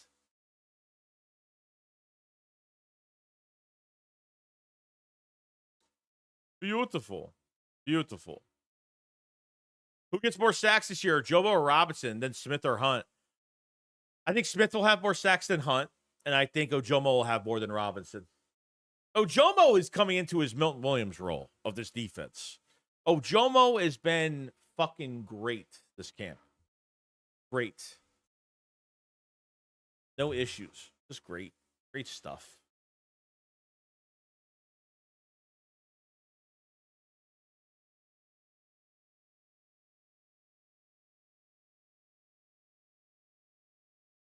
Parts are interesting. This draft way, his draft weight was like 340. I thought he was blue at 320, but he probably gained a shit ton of pounds from muscle too. Well, yeah, he stayed lean. He was 360 at one point when he was playing in Georgia. He was like 360. And then for the before the combine hit, he lost like 20 pounds. Or at least like 15 pounds, something like that. Kelee Ringo subs in for Quinyon Mitchell and wipes a pass away from Dallas Goedert. Here we go. Here we go. Here we go. All right. Yeah, you should put a Dory and put a Dory Jackson in and put fucking Kelee Ringo in. Put both of them in. You don't need Quinyon in like every play. Good shit. Pass breakup on Goddard. That's what I want to see. That's what I want to see. So technically, it's been 5 days Jackson, 3 days Ringo at the start, the second corner spot. No negative report on the Jomo. No, it's been pretty solid. Been pretty good. M9 said, whoever is freaking out about it, Bucks game one, we lost because we crumbled. Last year, we lost because we didn't have an identity. True that. We were down 21-0. I think they scored 3 straight touchdowns on our defense, and our offense looked horrible. The Birds team is different. We will clap them Buccaneers cheeks. Yes. Yeah, that was a horrible fucking game. The last couple of years have just been bad, man. Dub says, yeah, we know how good the other guy is. Webfoot says, that's what I'm saying. Give Ringo time. Yeah. Next couple of weeks. You got to get him through a preseason game like everybody else, and you got to get him through the joint practices. You got to get him through both. You know, you have to. After a week of training camp against each other, you can't take much out of it. Has it been good? No. It's been pretty bad, actually. But today, you know, give me some more Kelee Ringo today. Give me some of Dory Jackson doing some good things today. That's all I care about. That's all I care about. Gabe says, Ben Van Sumeren going to get a lot of snaps at fullback? Well, yeah, he was until he got hurt. I mean, he's working out with the linebackers and working out with the running backs too, so he's doing a little bit of both. Yeah, so Ringo actually had a good play against a pass catcher that's worth a darn. Yeah. Finally. Sub says, yeah, I would take Mitchell out for a little bit and run the other two. That's what I'm saying. Gotta give these other guys like Quinyon Mitchell, I think he's fine. I'm not really worried about Quinyon Mitchell at all. Even last practice, him and AJ Brown were just like going head to head, and he did a good job on him. A couple deflections off him. AJ Brown had 1 catch on him. Reed Blankenship had a pass, broke up a deep pass. Reed Blankenship broke up a deep pass on AJ Brown, which was great. You know?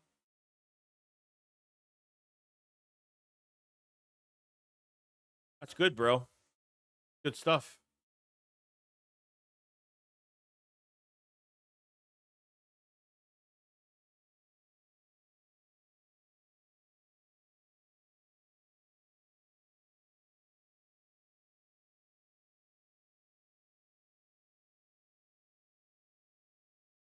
Yeah, look what AJ Brown said about him and Devontae. This is from the other day.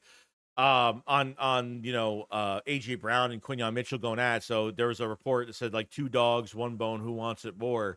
And AJ Brown said no easy wins over here. Everything is a fight. And that's great. That's really good. You're gonna make each other so much better, man. You're gonna make each other so much better. Awesome. Not seeing anything reported. What's going on? Bart says they should just put Ringo against AJ, although AJ is out today. Yeah. It's just great to watch. Iron sharpens iron. Ringo was great in training camp last year and did not play. This is the reverse. Okay, camp and I had a great season. I mean, last year he didn't. I don't know if Ringo had an okay camp preseason. He didn't play well. Yeah, Marshall's hurt too, though. Danny Gray got waived, but Marshall's out as well.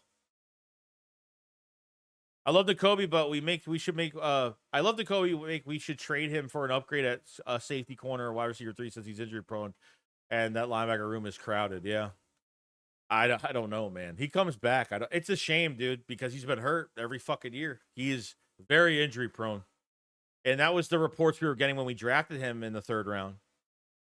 The reports coming out on Dean where he was like always have issues with his body.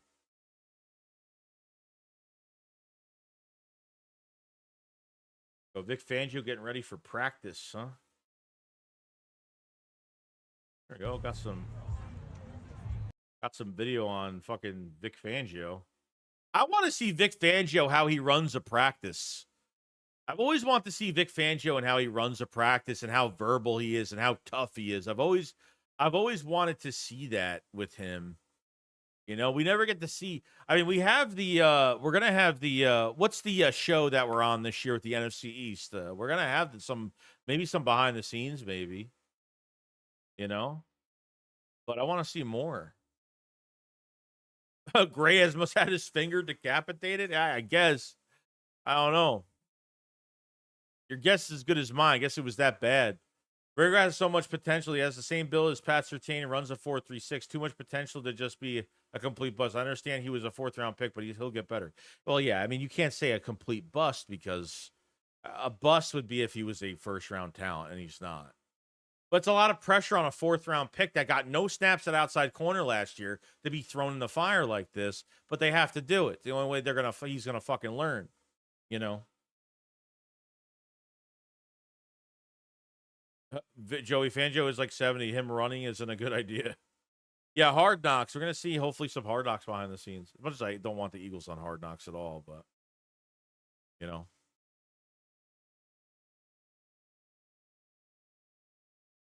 Do we know if the Eagles are using a VR tech like the Commanders? Hurts with VR processing would be crazy. Yeah, I'm not sure what they're doing. Or like the camera thing, what's going on? I'm not sure what they're doing there. Not sure.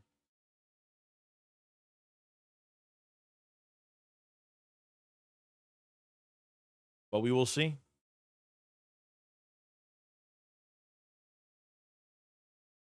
Even if he doesn't work out, I can understand the hate on him because you said he's a 4th rounder. Yeah, it's not. It's like I can't put too much on Ringo. Why aren't you? You know, I can't put too much on him. I mean, you know, the Eagles were like, Slay, you could go sign somewhere else. They were like, Rodgers, you could walk somewhere else and go sign somewhere else. I mean, they literally just said, fuck it. Let him compete for the job. You know? What they really did. There we go. Eli Ricks with a nice pass breakup on 7-on-7, having a good camp. That's good. Where's Eli Ricks playing? Inside or outside, though? Where's he playing? Inside? I'm guessing inside. Gotta be playing inside. The Philly Penguin. He said, shit, maybe put Ringo at wide receiver 3 since he's running routes better than the receivers.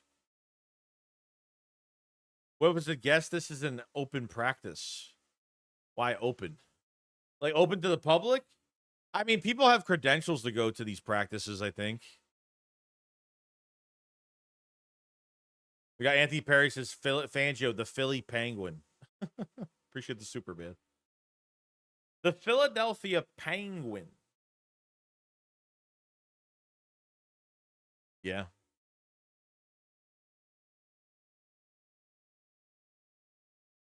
Eli Ricks was playing on the inside, had a interception against Dallas, an overthrow by Hurts to Dallas Goedert a couple days ago. The problem with Ringo is that he can't track the ball. He panics right at the end, runs to. If you're running into the receiver last second since the ball comes down, can't turn your head, you're panicking right at the end of that. You know, that's what he's done the last couple of days, the last couple times.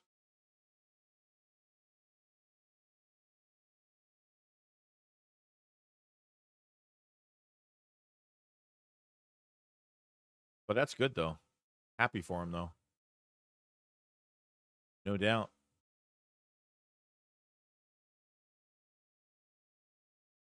I would love to be at this practice and update shit. I would love to fucking be at a practice like this and watch it. Gabe said put Cooper outside and Rick's in the slot. Sounds like it might work. I don't know. Eli Rick's making a couple plays, but realistically, I don't think Eli Ricks could do everything that DeJean could do on the inside, especially coverage on the flat. And when it comes to high football IQ and seeing things before they happen and getting off blocks to make tackle inside, I mean, I don't know if Ricks can do all that. I don't think it's easy as you think it's going to be. You know? Let's see. Dallas Goddard's man, nice leaping grab along the left sideline with rookie Small Munden in close coverage. Yeah, now, Small Munden's at a good camp too, you know, but it's going to go back and forth with some of these guys. Neil says, very hot out there, Joe. You're right. Sun with no shade. Lane's backup, I don't know if they have one. I mean, Miles Hinton would probably be... Miles Hinton, I think, would probably be the backup, the 6th-round pick from Michigan. I mean, probably would be the one for me. I think Eli tracks the ball pretty well. Yeah, potentially. I got to see more, dude. It's just not enough, you know? Ringo comes in, you know, if Eli Ricks comes in, makes a few plays, I hope it's a good sign for things to come. I mean, if Eli Ricks came out of nowhere in this camp and just got really good, I mean, who knows? You never know what could happen, you know? Webb says, Joey, why not try for get credentials to go to the practice? I don't know how to do it, number one. And number two, like, I just think there's other people that would get credentials before I do, just because I'm not professional-esque on here like a lot of other people are, you know? I worked it for years with medical. Oh, shit. Interesting.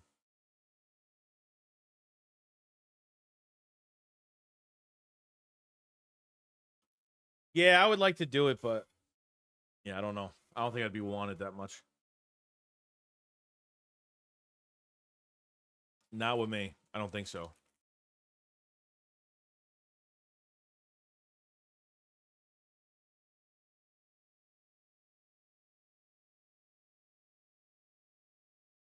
Kicked out practice would be crazy.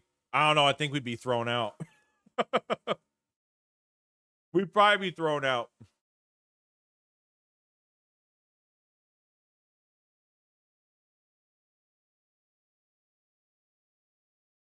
I mean, Philly and I have been talking about meeting each other the last like 3 years.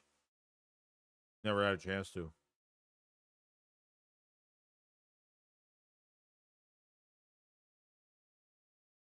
Is Asante Jr. cleared yet? I'm not sure. I mean, he's working out and stuff, but like technically on like a report term of him being cleared, I'm not sure. I haven't seen anything, but maybe I missed it. I don't know.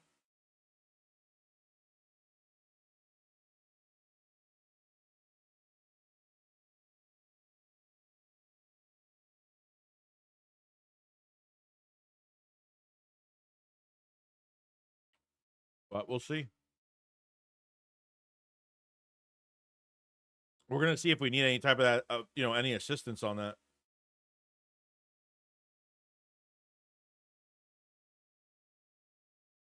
Joey 500, a vlog would be go crazy. I mean, I think it would be a great idea. Don't get me wrong. I think it'd be great. Lewis says Eli said in the presser probably that he's playing mostly outside and playing inside was just for a couple snaps, so he's probably still playing outside. Yeah, it wasn't reported, so I'm hoping he's getting a lot of snaps now. I mean, with obviously Makuba being at a live practice, and because Makuba plays on the inside and dime package too, so but with Mac McWilliams not there, it opens up a lot more reps for a lot of guys. And that's a trade idea to get Isaiah Rodgers back. Let's give up a Dean injury prone, a delicious cheesesteak, and Wilson with Gorilla Glue. Throw a late round pick to seal the deal. That's too much. I mean, what did Isaiah Rodgers get paid? Like between $4 to $6 million for the year? That's what I'm saying, bro. Tight end depth, nothing. I mean, realistically, at the end, it's going to be Goddard and Calcaterra, and if they want to add another, I don't know if they'll add a third tight end to the active roster on the final 53. Kylan Granson, Harrison Bryant, those two really haven't done much for me. I think it's very strong with Goddard, very strong with Calcaterra in this camp. So none of these guys are extended after this year, after 25. So expecting that tight end's going to be a big need for the Eagles next year. The number one need for the Eagles next year, probably. That's just me.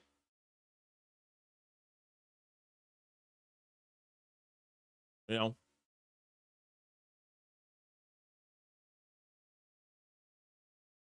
Survivor's Burning Heart playing at Eagles practice. Nice nod to Rocky 6. Yeah, the Rocky music is great. All the Rocky music.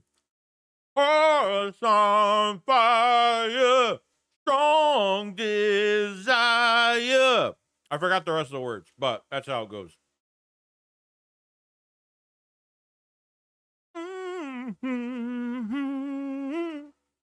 Oh, that's such a great movie.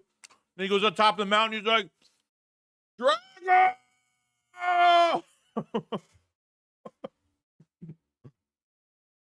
I love that movie. That shit makes you want to go through a fucking wall, that movie.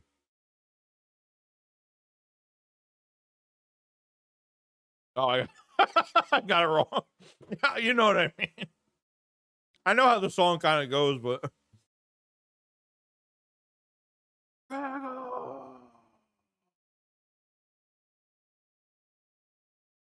You will lose. You will lose.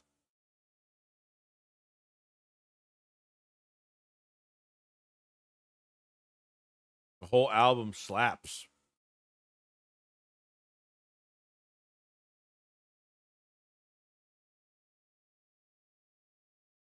Rocky ended the Cold War.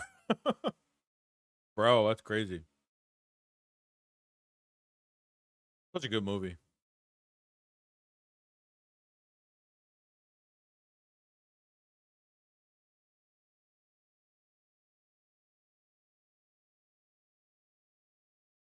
Oh, boy. I'm like, what's going on here?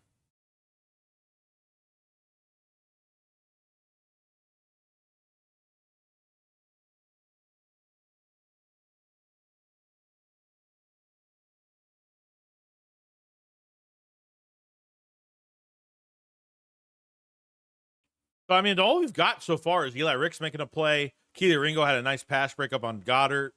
Ringo went in for Quinion Mitchell, so they had Dory and Ringo on the outside. I just don't know where. I'm guessing if Goddard made a play, I'm guessing that Ricks was on the inside. Maybe. I'm guessing. Strict guess.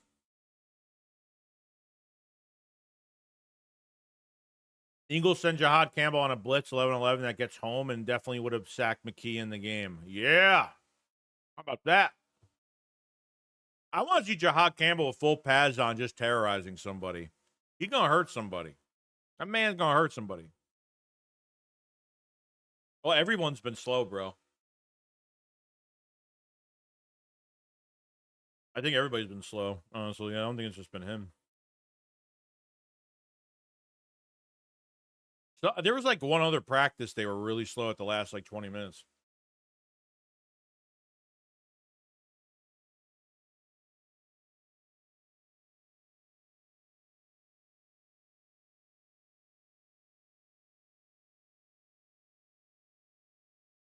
There's a tough to watch that movie since Apollo Creed died. You can't get killed in a boxing match after James Brown plays Living in America. Yeah, it sucks. Yeah, it's a tough one too.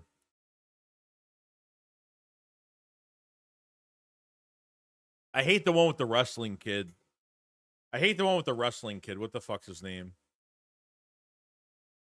When he pushes Paulie in the bar, or he punches Paulie in the bar, and he's like, you knock him down, I try knocking me down. My ring's outside. I love those movies.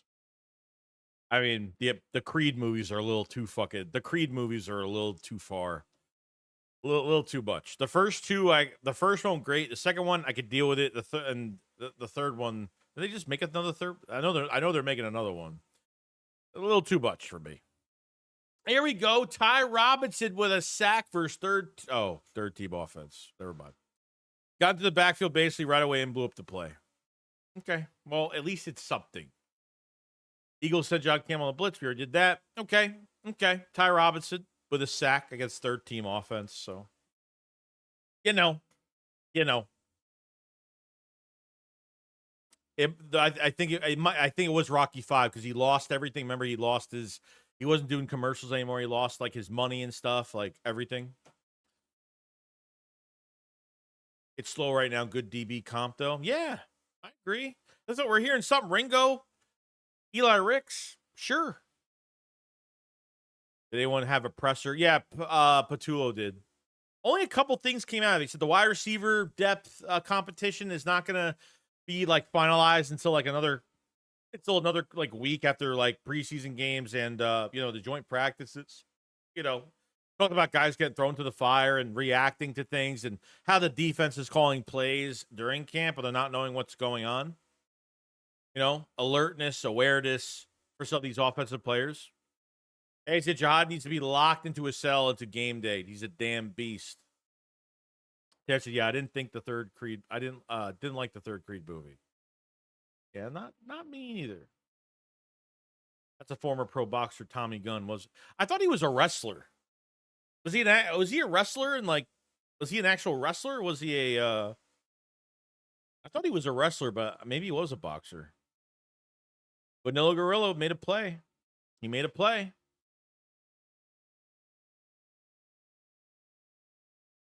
Yeah, Creed got too cinematic and didn't feel like a real boxing anymore. Yeah, they're just trying to hype up the movie. They're just trying to hype up and make you feel like there's something in play, The third Rocky movie, yeah. What's the guy's name that he faced? Not in the movie, but the actor's name. People thought Rocky was a real boxer behind those movies. Got him a stat. It's. I don't even care if it was real or not, bro. But honestly, that was like. It's. I mean, it put Sylvester Stallone's name on the map. I mean, that's what really did it. So, and it's very, very famous. Rocky 5 isn't as bad as people say. Is it one of my favorites? No. Is it something I can watch? It'd be like, I have fun watching it. Sure.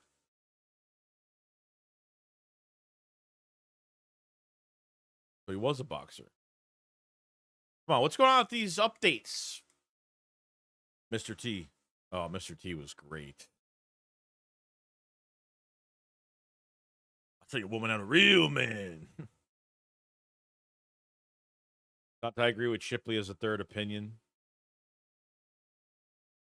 Oh, a third option.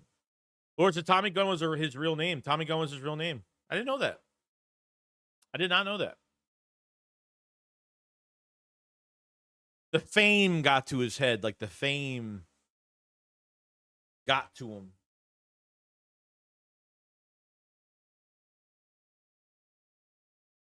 The first 4 Rockies are certified official. Tommy Morrison. That was his name, his real name. That's a Clubber Lang. That was his name. Okay.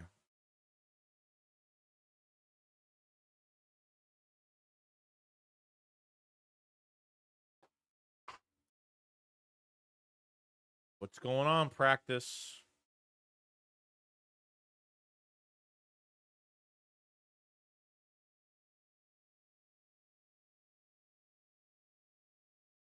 Oh, are these guys asleep today? Or are they grabbing a fucking donut from the concession stand? What's going on today?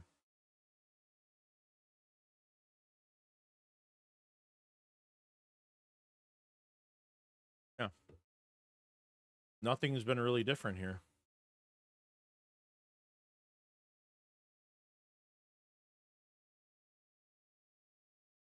Damn, these updates are like fucking whack right now. What's going on? Touch me and I'll sue. George Washington Duke was a good villain. Tommy the Duke Morrison. That was his name? No shit. Oh, the commercial that they were doing together? That shit was fucking funny. Yeah. Called him Meatball. And those were real fucking, and those were like wrestling punches, like apparently like from, and obviously from Hulk Hogan's death and stuff, which is horrible. I remember like the scene where he hits Rocky in the back, where he just takes him and just takes his whole arm and hits him in the back. Like, I know that Sylvester Stallone wanted him to really hit him, and he's like, no, you don't want me to really hit you. But he said that fake hit on the back of his neck, and then when Rocky went down face into the mat, he said that felt realistic. You know, it's pretty cool how you choreograph shit like that. I will break you. Rocky 3. God, I'm in the mood to watch some Rocky now. Tommy was the Caitlin Clark of heavyweight boxers. When Tommy fell off, Sly wanted nothing to do with him. Really? When Hogan played under Thunderlips. Yeah, Thunderlips. They might be doing basic drills in practice right now. Nothing to report. Abdul Carter is going to be a problem. That kid is legit, and so is Neighbors. Yeah. They got a good defensive line. You know? But against our offensive line, we should be good.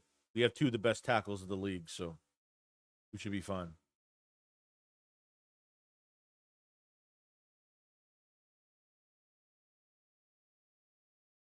Fly and Cobra is massively underrated. I've never been like a big Rambo fan either. I watched the first Rambo. I don't think I've watched anything past number 1. I could watch the first Rambo movie. Hulk Hogan has the worst finishing move in wrestling history.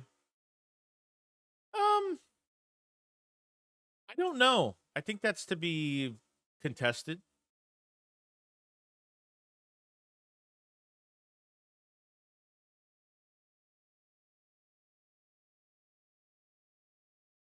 When Adrian says win, in the hospital bed scene. Yeah, it's a great scene.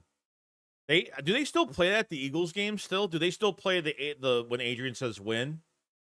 Do they still play that same thing? I know they've changed it every single year. They've changed it 100%. I'm gonna watch some Rocky today. Yeah, I'm watching some Rocky today. No doubt. It's happening. It's happening.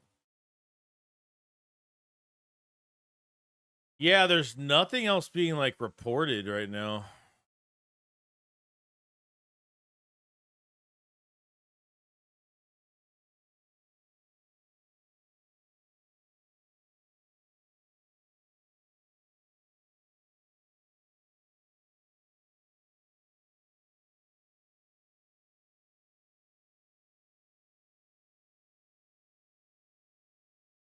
Yeah, it's empty. There's nothing going on. When I went to the Eagles Vikings game last year, they played the win line. When did I went to the I know when I went a few times they did the same thing too. They did the same thing. Andy Perry said, hit the like button, fellas. Free 99. Yeah, buddy. Yeah, we got 152 people to chat. Make sure you subscribe. Make sure you hit the like button. If you haven't become a member, get some of these cool skeleton badges. Go become a member today, as low as $2 for the month. Or you can gift memberships as well, if that still works. Lorvante Adrian said, you've seen what he could do. You can't win. He's like, you can't win.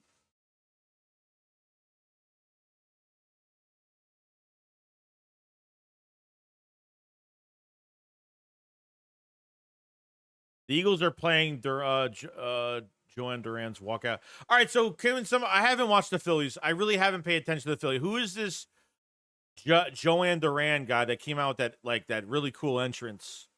Is he like a big time player? Is he a free agent that got it? Like, what's going on?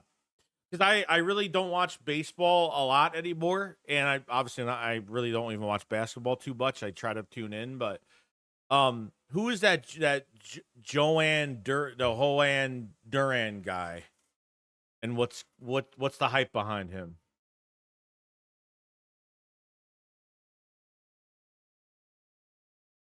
El Incomprendido, the walkout music for Joanne Duran.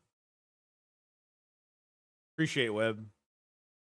Lloyd's is not Bill Burr saying you had a real heavyweight legend in Joe Frazier, but give a statue to fake Rocky. I just realized that Adrian is like an unlikable character. I don't think she's unlikable. She's a good support. She's a good support cast. She's a good support character, but she's like the front force. You might not think of it. She's like a front force of these films too. You know, because he always even when she was dead or when she was gone in the newer movies, you know, everything was really because of her. You know. Oh, is he a beast? Yeah, I don't know nothing about him, so throws a 104-mile-an-hour fastball. Holy shit. The Eagles just played during. All right. Okay. I get it. Everyone's going to report the same shit. Adrian was cute the first film. You wanted the bird, go get the bird.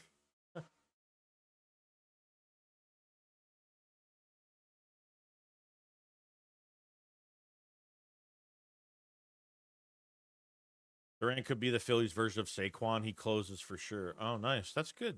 So he is a closer. Okay. I don't know any of this, so trust me. I wish I had time to cover another team, but I don't, unfortunately. I don't. So it's 11:12 already. Practice should be over really soon. And there's nothing else being reported right now. Tanner, do you see anything else? Or is it just me? Phillies don't have an offense. They're not winning anything. Durant has the craziest entrance I've ever seen. I didn't know baseball players had entrances. Like when I saw that, I was like, do these guys really have entrances? So do they play that shit when he closes out a like do they actually do that on game day? Like when he comes out, they don't play that, do they? Or is that like practice before the game? Durant's great, but Sally is just it's not enough. We need another arm. When I heard the gong, all I thought was the other. Yeah, every time you hear a gong, you always think about the Undertaker. Pretty dry practice. Yeah, I don't know. Nothing's being fucking. Yeah, the greats get an entrance. I never knew that, bro. That's like a WWE entrance at a baseball game. I mean, he had like a whole like electric, like he had like a video banner with like a spider going across the screen, like crazy shit. I never fucking knew that. As a closer, not even that's crazy. Never knew that. Shay said they played the Sandman every time Mariano Rivera came out and closed the game. I never knew that either, to be honest.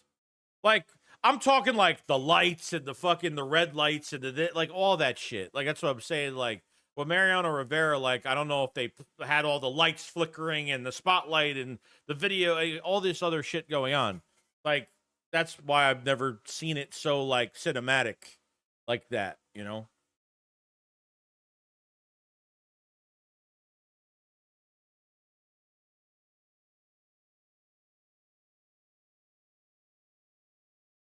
What's going on practice today, bro? Do we even have a practice today? Charlie Sheen had an entrance, wild thing. The Bill said, I don't get how Elliott's grade the practice. He will say Hurts 15 for 20 and only 5 tweets of hurting throw. I wouldn't even worry about who fucking cares about his fucking record at practice. Who fucking cares? What beat writer other than him is actually writing stats for a fucking quarterback? I mean, it's cool that one guy does it, but like, does it really fucking matter? No. To write like throwing statistics at a fucking camp? No. Diaz on the Mets also has a cool entrance. So not like all players have entrances. So it's like specific really good players. Here we go. It says Jalen Hurts hits Dotson deep. It's overthrown, but a yard or two. Dotson was open and had space on a door. He could have been a 40-ish yard touchdown. Okay, so Adoree Jackson gets burned a little bit there. Would have been an overthrown ball to Dotson's going to have a big year this year. I mean, it's a contract year for him, so. It's a tarantula. Yeah. Probably said I think it was a legit, light practice today. Elcher Parks coach himself. I hate that motherfucker. Oh, man. All right, so overthrown. So Adoree got beat. Would have been a touchdown. The pass was a little bit better, a little bit shorter. This is gonna be like the easiest fucking video to make today. Like what the fuck happened today? Like Eli Ricks, Ringo, Ty Robinson, like nothing else. It's already 11 fucking 16. What are you guys doing? Yeah, they took off yesterday. They had an off day yesterday, so it's a black widow spider. Interesting.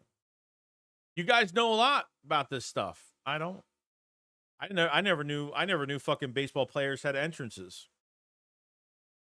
My dad used to take me to Yankee games when I was really young, probably like 5 to 9 years old. He used to take me to. My dad was a Giant fan for a while. My dad took me to a few Yankee game openers when I was really little. I remember. While back. Lord's a Giant fan told me Adoree can't cover speedsters. Not surprised. Yeah. I've heard that news too. God Campbell lined up at the edge and dropped into coverage. Saquon in flat. Hurts through deep for Jahan Dotson. Incomplete. Jihad back at linebacker. Broke up a pass over middle for Ainias Smith. I love how they're using Jahan Dotson on the edge now. I love how now, because Dean is out, you're giving these younger linebackers an opportunity like Trotter Jr., Munden, and now Campbell. Now, I think more on second team. You could drop him in coverage at edge rusher, which is great. But now you can actually put him on the edge now and rush the quarterback too. If you need more of a pass rush, they can always put in Trotter. They can always put Munden next to Zach Bond, and they could throw him on the edge rusher. That's even better. Way better. It's huge versatility that we really needed.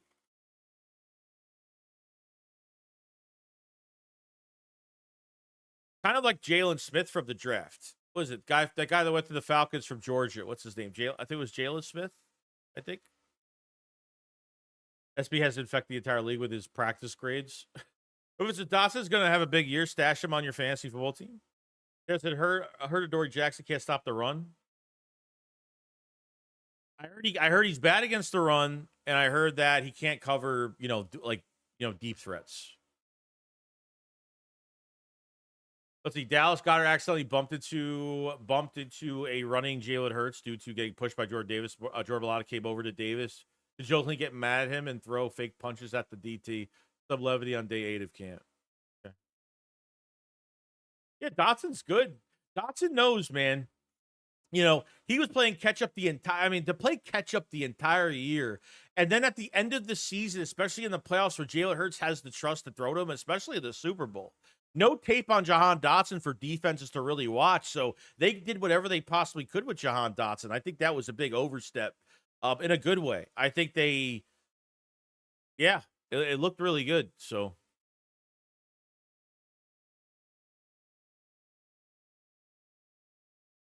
I put my name in the hat for cornerback too. Yeah. I mean, it seems like it's a good day for the corners so far, a little bit, but not like there's barely anything getting reported today. I guess barely anything getting reported today. Like nothing. Nothing crazy. Nothing nuts.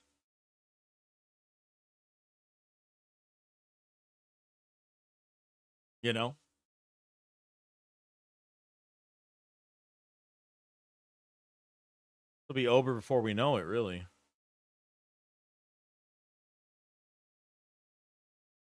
Over before we know it. 34-year-old podcast slay is better than every cornerback 2 weeks. Oh man, we are hating on this. We are really hating on this cornerback 2 spot, aren't we? We're fucking hating on this shit, aren't we? Yeah, like I said, we got if let me tell you, if Ringo and Adoree get like fucking, if Ringo gets burned in this preseason game, they better have him out there. Like I'm telling you, like don't treat him like he's starting this year. Like you better have him in that game for a fucking half. Like you better put Ringo in that preseason game for an entire fucking half. I'm not even kidding. You better give him a lot of fucking reps. Don't be taking him out and being like, oh, well, we have a lot of, we feel good about joint practices more than the preseason games. No. You put him in a game-like situation, he's either going to sink or swim in these situations. You better put him somewhere. You better fucking put him somewhere. Post is not available. What the fucking post was that?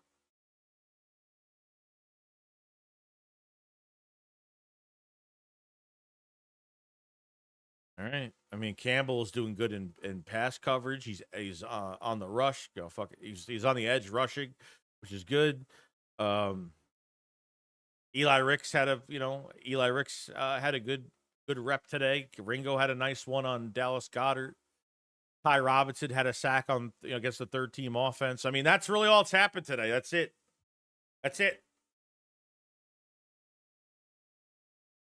It seems like it's a light practice today or something. It seems like they're treating everything like very, I don't know. Yeah, he says Davis running like that shows how the weight loss helps with the little things. I can't wait to see him like in full form, like this actually see him on the field. Would you rather sign Keenan Allen or Rasul Douglas? Probably Keenan Allen. If you're like between both of them, Keenan Allen. I'll take Keenan Allen at an older age, knowing that he can still fucking run, knowing that he can still catch the ball. And Rasul Douglas, nah. Billy Rell says, yeah, but would you really feel that much better if Ringo good against wide receiver threes? Does it mean much if he does well against backups? Nah, I there's only so much you could take from it, But he got a deflection on Goddard today. So I can't really complain about that too much, Does it summarize that he's going to be good at any other receiver? No, of course not. I want to see him beat A.J. Brown on one fucking rep at least. Yeah,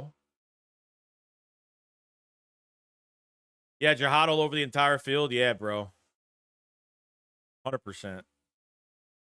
Edge. I mean, have him. Look, if you're going to look, if they say, look, Jahan Dotson goes in the game, you put Munden or you put Trotter Jr. next to Zach Bond and let, use him like how the Cowboys use Micah Parsons. They see a weakness on the offensive line. Let him just rush that side. And be fucking annoying. Get into quarterbacks' faces, get pressure, be disruptive in the backfield. Lord, he's not supposed to get burned by wide receiver 3. He's supposed to be able to cover the wide receiver 2 guys. In both cases, one. But I get it. He's been burned by everybody. He's been burned by Darius Cooper, Elijah Cooks. He's been burnt by no-name players. So I'm gonna reward him for what he's done well on, but I'm gonna talk shit about the shit he hasn't done. Jason Tyler Boyd and Asante Samuel Jr. in free agency. I thought didn't Tyler Boyd sign with the team already?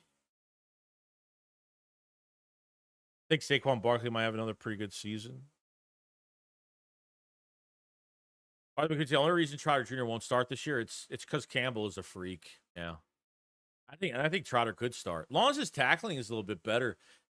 Just wrap guys up, don't let him go, bring him to the ground. Because few times he got in the backfield, Trotter got in the backfield last year and just couldn't wrap up for a 3-4 yard loss. Ringo was getting cooked by practice squad guys, pretty much. A spade's a spade.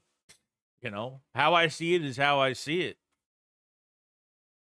Spade's a spade.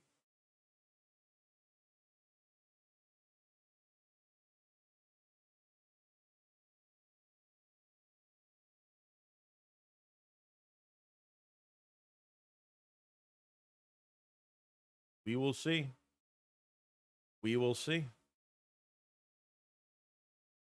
11:25. 11:25. Let's see if there's anything else.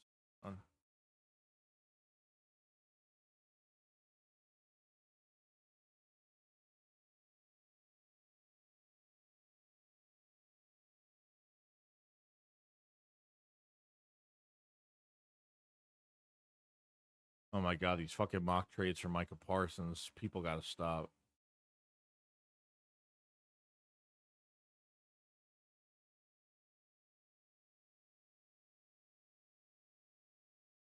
Nothing going on.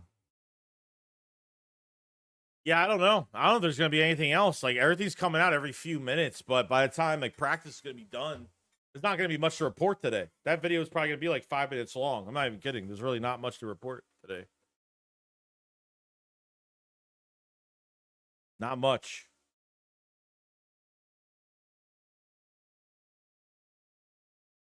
This might be. I mean, Campbell is scaling it back.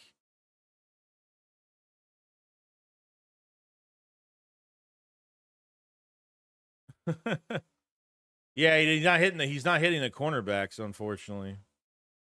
So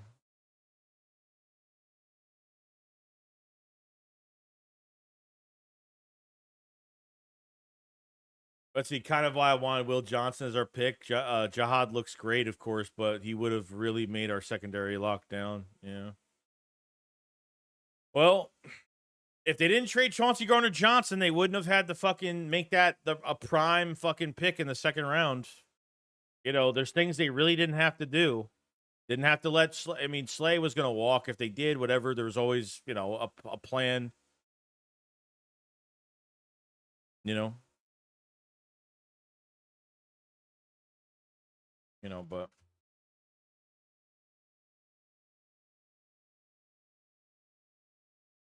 McKee with a perfect pass down the right sideline to Darius Cooper, about 25-yard catch. Cooper's having a really good camp. Who was covering him? Darius Cooper's having a pretty good.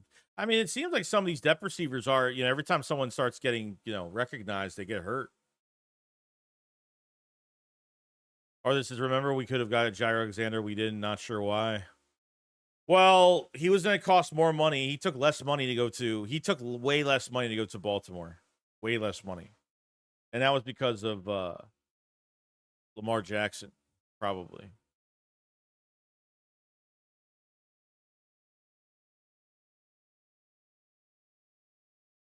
There we go. We got Joshua Uche with a sack on McKee in situational drill. He's been better and better each day this past week. There you go. Kendall Lam. So that was all right. So left tackle Kendall Lam. Kendall Lam, I think, played for Miami last year. I think he was a 33-year-old. He's like a 33-year-old left tackle coming off an injury. So Joshua Uche gets a sack. Joshua Uche, I think, besides Nolan Hunt, I think Uche is going to be another guy that's going to really is going to do really well. Really well.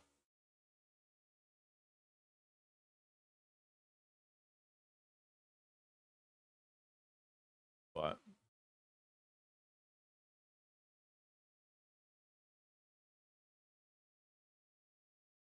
I'm not mad about the Jihad pick either. I think it was a great pick. If that was the guy they wanted and they ended up getting him from pick 23 to all the way to when they picked, and they tried to trade up like 5 to 6 times and nobody wanted to trade up with Howie Roseman because everybody in the league is a bunch of pansies, that's fine. They still got their guy at the end of the day. Yeah. He pancaked Kendall Lam to the ground. Shit. That's crazy stuff.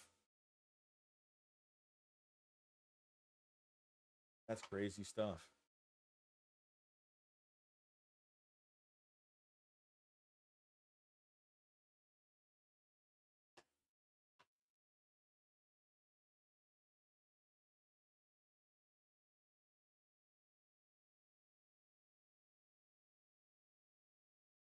Arthur says Ramsey is a crybaby. He said he would never forgive Vic for using him wrong. Vic won a Super Bowl in the very next year with us. Yeah, they're all a bunch of pansies. I'm so glad that Vic, when he first got here, didn't sign any of those players from Miami. I'm really glad he didn't. I'm really glad he didn't. Slay been getting cooked in training camp. Has he? Hey, says Saquon having another good day. Just put him in the bubble wrap. I don't need to see anything else. Yeah, I don't know what's going on. Someone came out with a tweet saying that he, you know, Saquon Barkley is really good or something like that, but I didn't see anything reported as in, what happened. Do you have a favorite college ball team? I really don't, to be honest. I don't. I wish I did, but I'll watch college football sometimes on Saturdays. But realistically, I don't have like a favorite team, no.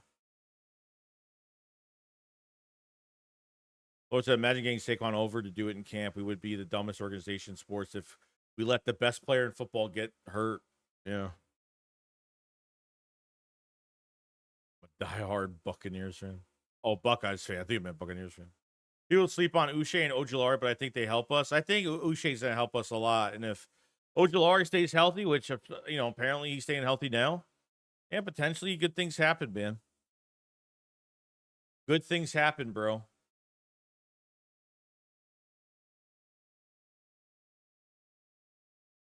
I see, a BYU fan. I always see your tweets on BYU all the time.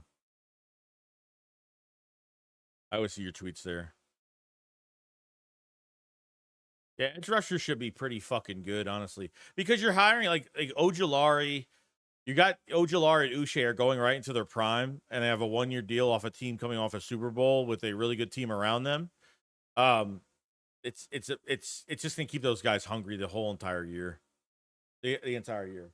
Like you're not gonna re-sign Uche, you're not gonna re-sign Ojulari. Could they? Sure, after 1 year, depending on what their numbers are, maybe if they're affordable. I mean, you could, but. The good part is there will be a lot of things to talk about over the next week with the first preseason game and open practice. Yeah, sure. Guys, I don't know why, but the Eagles put so much fist into Ringo with a potential repeat on the line. I don't know. A fourth round pick that barely played, that didn't even play any cornerback last year, barely. I don't get it. Letting Slay walk, letting Rodgers walk, trading Chauncey, making that a big need at safety where you could have drafted another corner this year. I don't know, bro.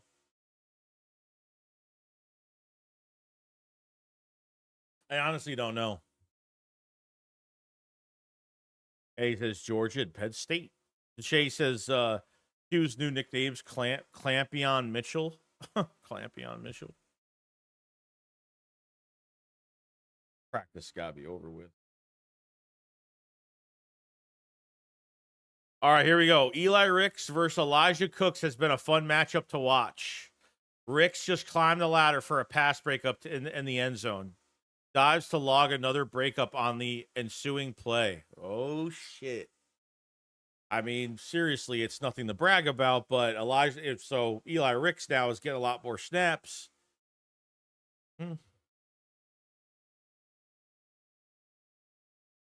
Interesting. Eli Ricks is starting to gain some momentum here. Starting to gain some momentum.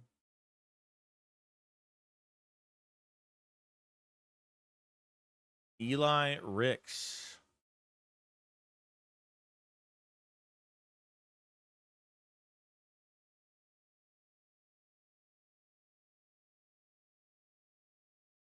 Lord Vontae, Quiniano Bay looks like he knocks down fat chicks. Okay. Jesus.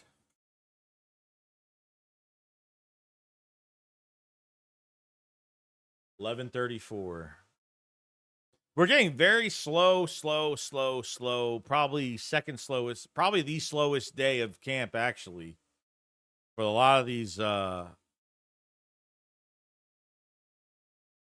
my mouse is really slow.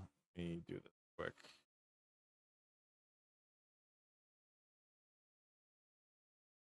There we go.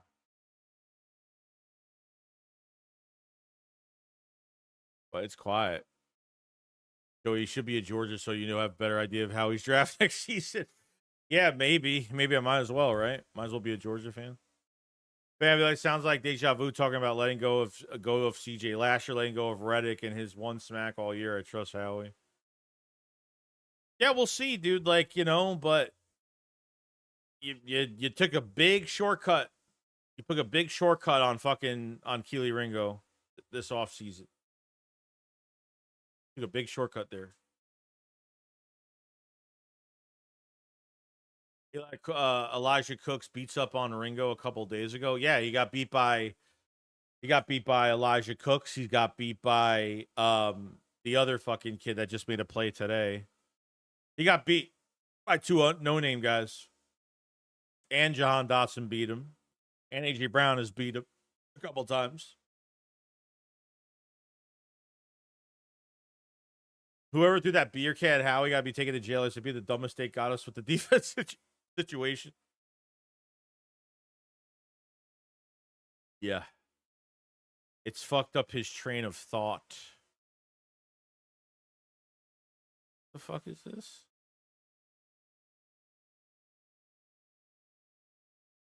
I have no idea what that is.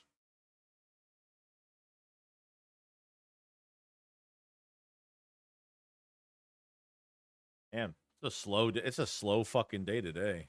It is a slow one today. No doubt. Slow day. Practice should be over soon. Practice will be over like very shortly. It's got to be over soon. Then we'll have camp. Obviously, we'll probably have, I don't know if they're going to do like no camp on Wednesday and then walk through Thursday, which the beat writers won't be there. Well, I'm probably going to, I don't know. We might have a shakedown probably the day before preseason, maybe. I'm not sure. If not, I'll stream my own Wednesday night. But we'll probably have a stream. And then, we'll see what happens after that. But first preseason game is going to be interesting. What if CJ threw the beer can? It was a shortcut of Ringo has been in Philly for 3 seasons. Yeah, and really hasn't had the opportunities, man. I mean, that's, you're taking a guy literally from last year that barely played outside corner, barely played at all year. You let a lot of guys walk at that position, and you're putting a lot on a 4th-round pick. That's just the truth. That's just the truth to it all.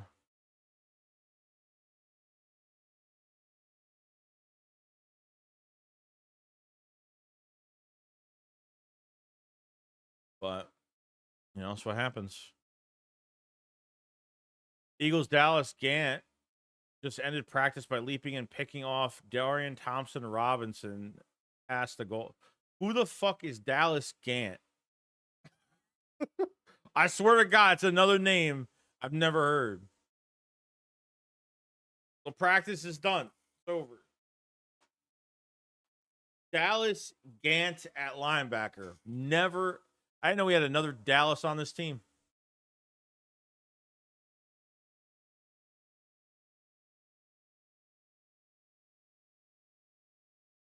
I was glad you didn't show up last night. Had me worried. Yeah, no, I wasn't feeling good yesterday.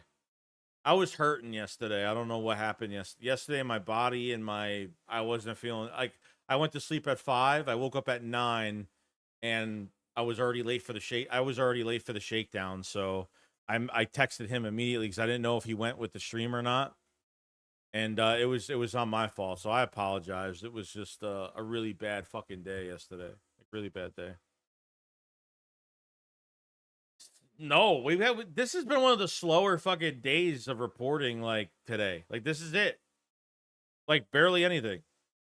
Nothing. Eli Ricks had a couple of good plays. Kelee Ringo had a good play on Goddard. Adoree Jackson got beat by Jahan Dotson. Jahad Campbell had a deflection today, and they put him on the edge to rush the quarterback. They had him on a blitz on 11-on-11. Should have got the sack. I mean, not much. Uche made a play today. Ty Robinson made a play today, sack-wise, on 3rd-team offense. I could name them literally without even going back and looking. Not much. Not much there.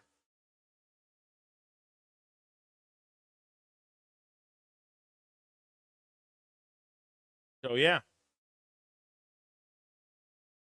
But this is the last one from practice that we just seen. Eagles practice ends with Dallas Gant interception end zone by Dorian Thompson Robinson, 4th down on a 4th down red zone play. Yeah, that's it.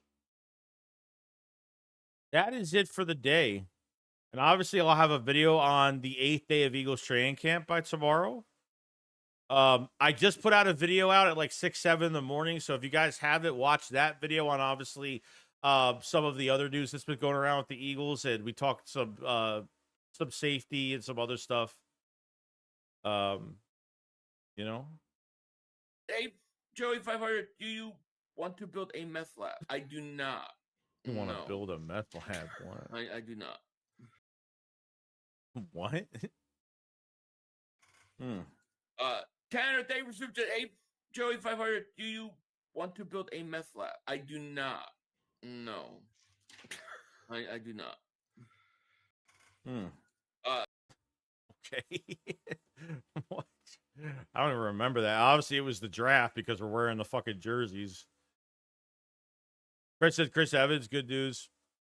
Thursday, you best on me. I hope my life, that one hope. I can go do the best now, and you will be now. What? I'm really confused on what that says.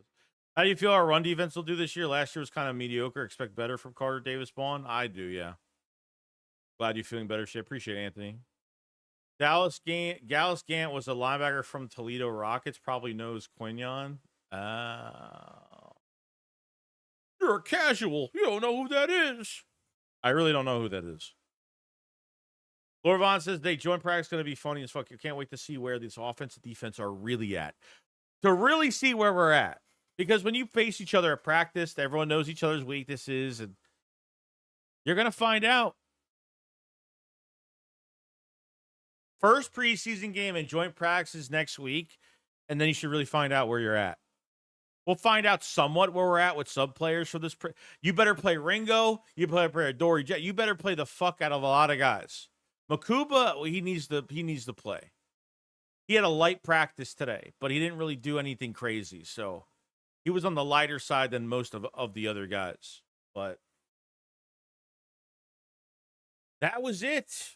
That is the 8th day of Eagles training camp practice, and we'll go into day 9 tomorrow. Day 9 tomorrow, and then yeah, we'll be ready for preseason. We'll be streaming preseason on Thursday. So yeah, but other than that, guys, appreciate everybody. Appreciate the super chats. Everybody in the chat. Make sure you hit the like button if you guys have it. Make sure you hit the subscribe button and subscribe to the channel for more Eagles news every single day. Check out my video that I just uploaded today, by the way, if you guys haven't seen it. Video out tomorrow. Not much to report today. Pretty slow day. And yeah, I'll see you guys on the next one. You guys enjoy the rest of your day. Shakes, what up, follow slide. Peace out, guys. Peace. Peace.